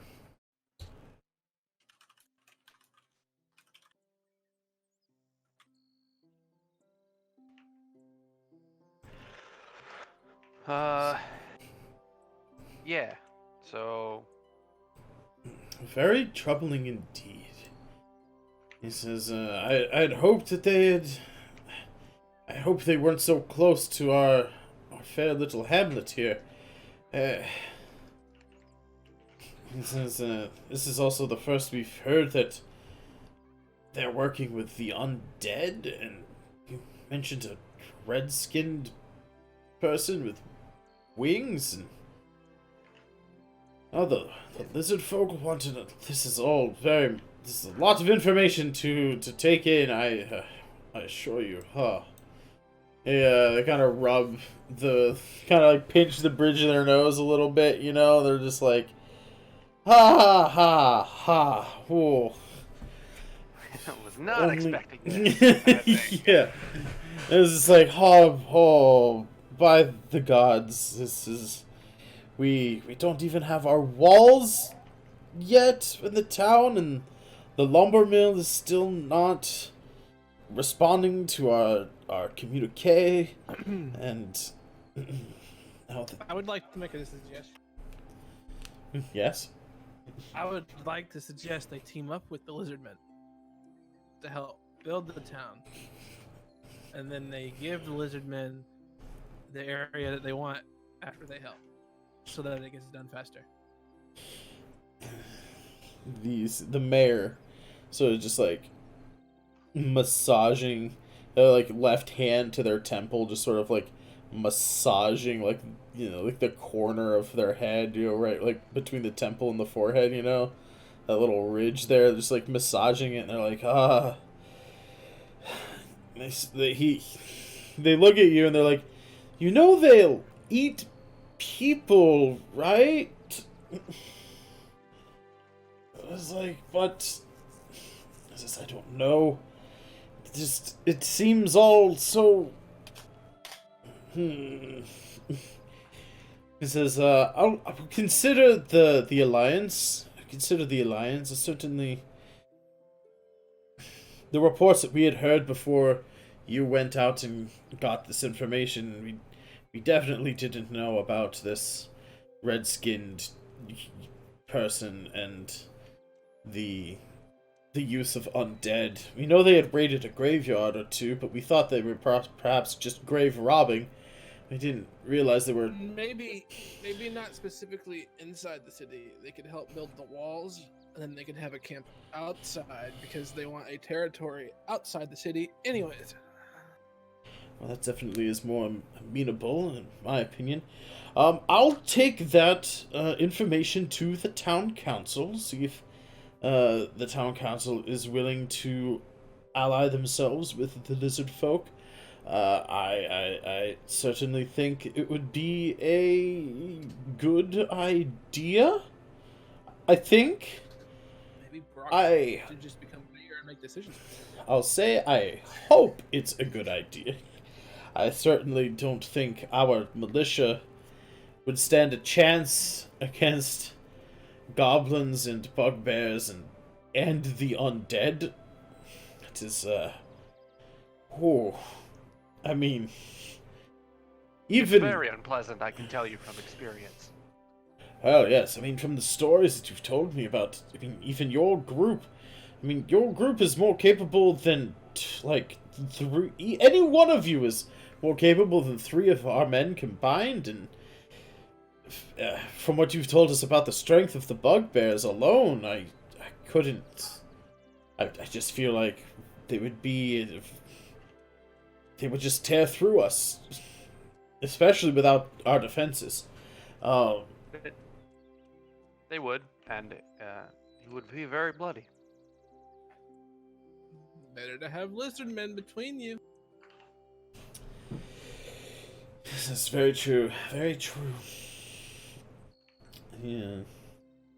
Roll 20-sided die here. An 11. He says, I don't know much about lizard folk. But the one thing I do know about them is that they are highly territorial and will do anything to get their territory back and protect it if possible. So like I said, I'll take this information to the town council. If the lizard folk can be trusted, I think it could work out to join forces and potentially fight this threat together. As long as we can be assured from the lizard folk that the town of Asari is outside of their territory. I wouldn't want to give up the city to them. I can't speak for them. I just brought the message. Heavy times, heavy message. Indeed. Well, yes. Before I forget, he hands you... I keep saying he. They hand you a small wooden chest. No lock on it, but you could lock it if you wanted. Like, you'd have to get your own lock. But it's a little clasp, you know, like a little chest. It's a little, kind of like a latch on it that's, you know, like a piece of metal that has like a ring that goes through it that you can put a lock on, right? He just hands it to you. It's a rather, you know, it's a pretty snug fit, so it's not just gonna flop open. But he hands you this chest. He's like, in here, you will find a sum total of 500 gold pieces for your efforts. And that's a little bit extra for the troubles that you faced and the information that you've gathered well and beyond what was expected of you. I hope that this reward is enough for now. I know there is much more work to be done in the future, and we will try to have a better and more substantial reward for you at the end of this trial. That being said, I'm sure you all need some time to rest and relax. If possible, as I said, we've sent a few scouting parties out to the lumber mill, up the coast and along the river that feeds into the Celestine Bay. Yeah, while you were gone, actually, we sent out another group of people, and they have also not returned yet. Although, by my calculations, they would only just be arriving. But we have not heard from them. That is concerning. But if we are to actually fortify, we will need to get some more lumber. But yes, that you're under no obligation to check that out. It is simply if you wish to do that. I will try and make it worth your while. Scrape together some provisions, and maybe if I can convince the treasurer to a bit of a monetary reward for that as well. We'll see what we can do. But if you are more focused on the goblin threat that is plaguing us, I very much understand, and I'm very, very grateful for everything that you have done and hopefully will do to protect this burgeoning hamlet of ours, this great town of Asari. And he says, now if you wish, I was just about to make you dinner. You are welcome to stay and eat. Otherwise, I don't have any other questions for you. I'll call a meeting for the town council tomorrow, and we'll get in touch with you as soon as I can.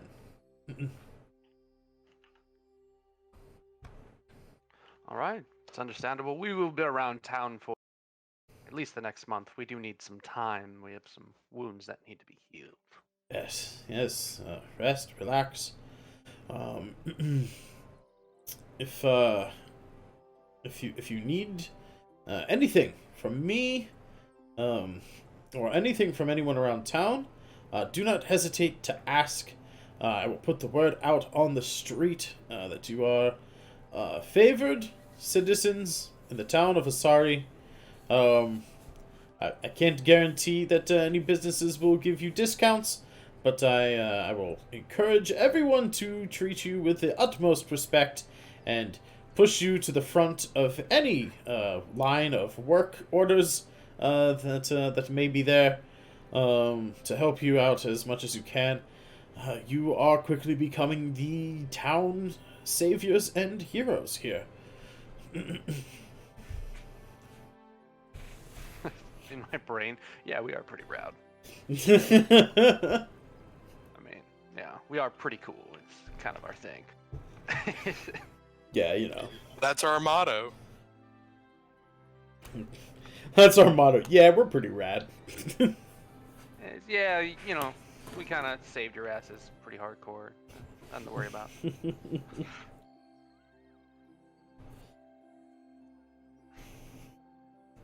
Okay.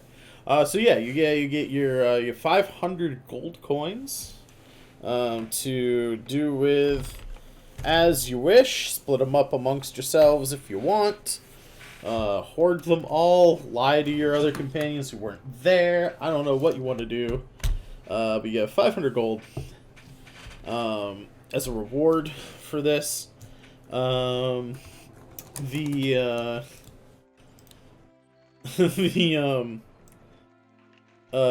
guy who owns the stables does eventually come to contact you within the next day or so, and asks for his payment. I believe you guys chose, I think riding horses, right? Is what you rented? Yep. Yeah. So he says, you only brought back 2 of the 5 horses. So, you know, when you're ready, that will be 75 gold per horse, 3 missing horses. It would it'll come out to be 225 gold. In your own time. You are doing. Before we distribute to everybody, I will pay the man for the horses, and then we can figure out how much. So that would leave you with 275, I believe. Okay. I would like to point out here that I did happen to bring, what was it, 2 horses back? Yeah. So you should not be taking from my cut. This was an agreed on everyone. Don't worry. I have to math now, so there's 4 of us, right? Well, there would be 5. Reshi, Layla, Damu, 5. Brock, and David. I would also like to ask if I can keep the horses that I brought back. So that would be 55 gold to everyone. Instead, I will take 50 for myself and give the extra 5 to Brock for retrieving the horses.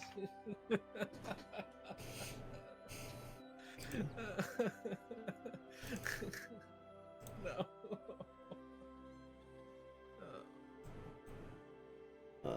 55 plus 82 would be 37, I believe.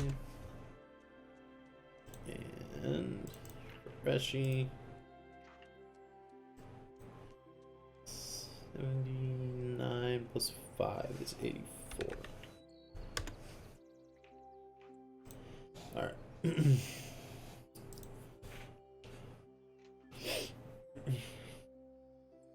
Alright, before we wrap up here, since we know what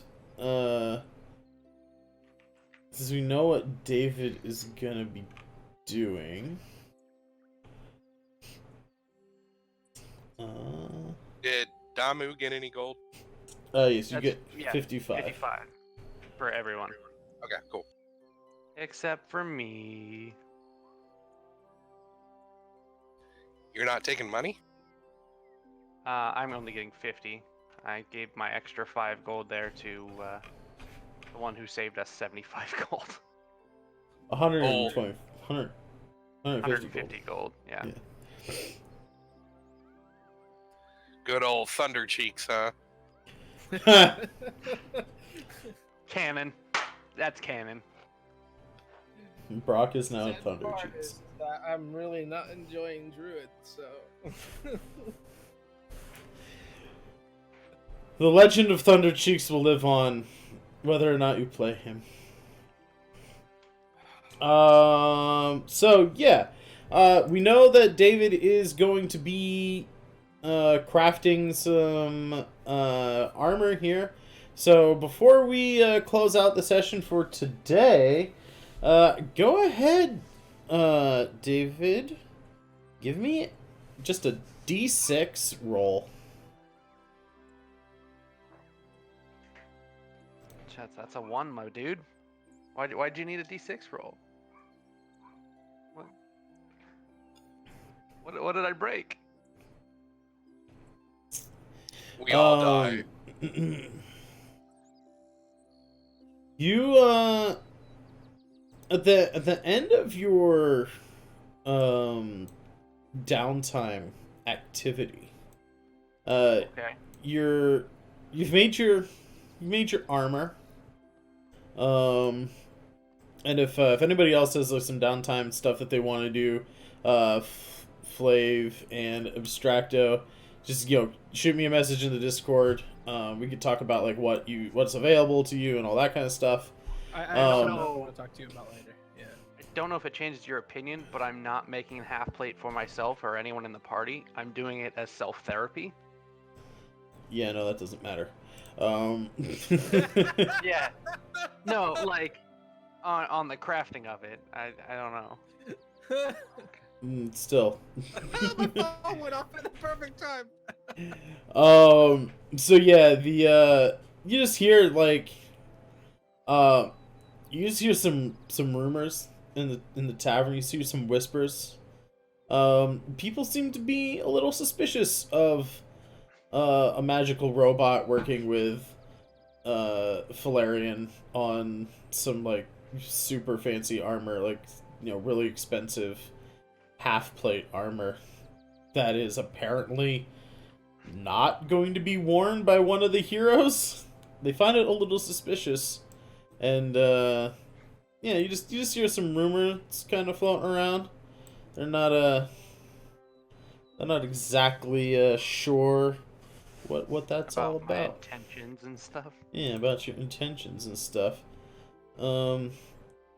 They think that maybe it's, yeah, they're just suspicious. The actual complication in the book says rumors swirl. that what you're working on is unstable and a threat to the community, but that's more specifically for about a magic item. You know, I'm gonna dovetail it in because it's a mundane piece of armor. They're just like, why are they making armor for people who... There's literally, like, no one in the town militia is a trained fighter, so no one is trained to, like, wear medium or heavy armor. And you're not making it for yourself or one of your companions, so they're like, why is this guy doing this? Like, it's very weird. They're confused and suspicious of you. They're like, is he gonna, like, try and weird sell shit it? when they're traumatized, alright, you fuckers? This was a planned effort just to make him do something. Well, I mean, if you want to confront the people who are whispering, feel free. No, they can whisper all they want. And save their asses. Next time, I'll just let them fucking burn. Fair enough. But yeah, it's 4 o'clock. That is going to be it for us this week. Our heroes have made it back to town from their information gathering mission that took a couple of left turns there. But all things considered, everyone made it back safe. Not sound as it seems from seems like David is a little shaken up and Layla's a bit shaken up as well. But everyone's at least alive and back in town. Over the next week, if you guys are actually going to take a month to do some stuff, I'll have to make some rolls and see what happens during the month. But you guys will at least get your 10 days to level up to level 3. So if anything does happen, if the town gets attacked by goblins, or if the town council agrees to like a meeting or an alliance with the lizard folk, that'll all happen after you guys have leveled up. So yeah, congratulations on hitting level 3, you guys, and I'll help you. Anybody who needs help leveling up during the week, we can talk about that after session or whenever you're available to talk about that. And on that note, real quick, mm-hmm. the character mancer, it's a real easy process. I've already leveled up. Very cool. Yeah, I wasn't sure how that worked because, like, I don't think we did it for your character to start out with, and I didn't know if that would, like, erase your character sheet and then, you know, like, mess things up for you, or how all that works. But cool to know that you can just, like, hop in and use it. That's nice. But yeah, everybody who's hanging out in chat, if you guys want to just stick around, I'm going to roll credits here, and then we're going to find someone to raid. If you stick around for the raid, you do get more channel points. So, you know, next week when we play the game and you guys come back in, you can spend those extra channel points to mess with our stream. So, thanks everybody for watching. Real quick again, I'll put some links up there. Go to this link here. That is the YouTube channel. I know everybody who's here this week, obviously you've seen the show this week. But I put the VODs up on our YouTube channel every Saturday at noon Eastern. So if you ever do miss a week, make sure to subscribe to the YouTube channel and hit that up. Also, you can join our Discord to hear news and all that stuff, all that kind of stuff. Especially since we may or may not be. We're gonna have to talk about this during the week. But with everything going on with coronavirus and things, our schedule may be changing to allow Rachel to play with us, as her kids are going to be home all day, every day until at least the middle of April. And she prefers not to play while her kids are home because, you know, she has to be a mom and take care of all that stuff, as you do. And we want to be able to play with everybody in our party. So some scheduling stuff may change. So join the Discord to check that out. Also, you can follow me on my Twitter to also hear updates of that variety. But yeah, thanks again, everybody, for hanging out and watching and participating. We will see you guys next week. Bye.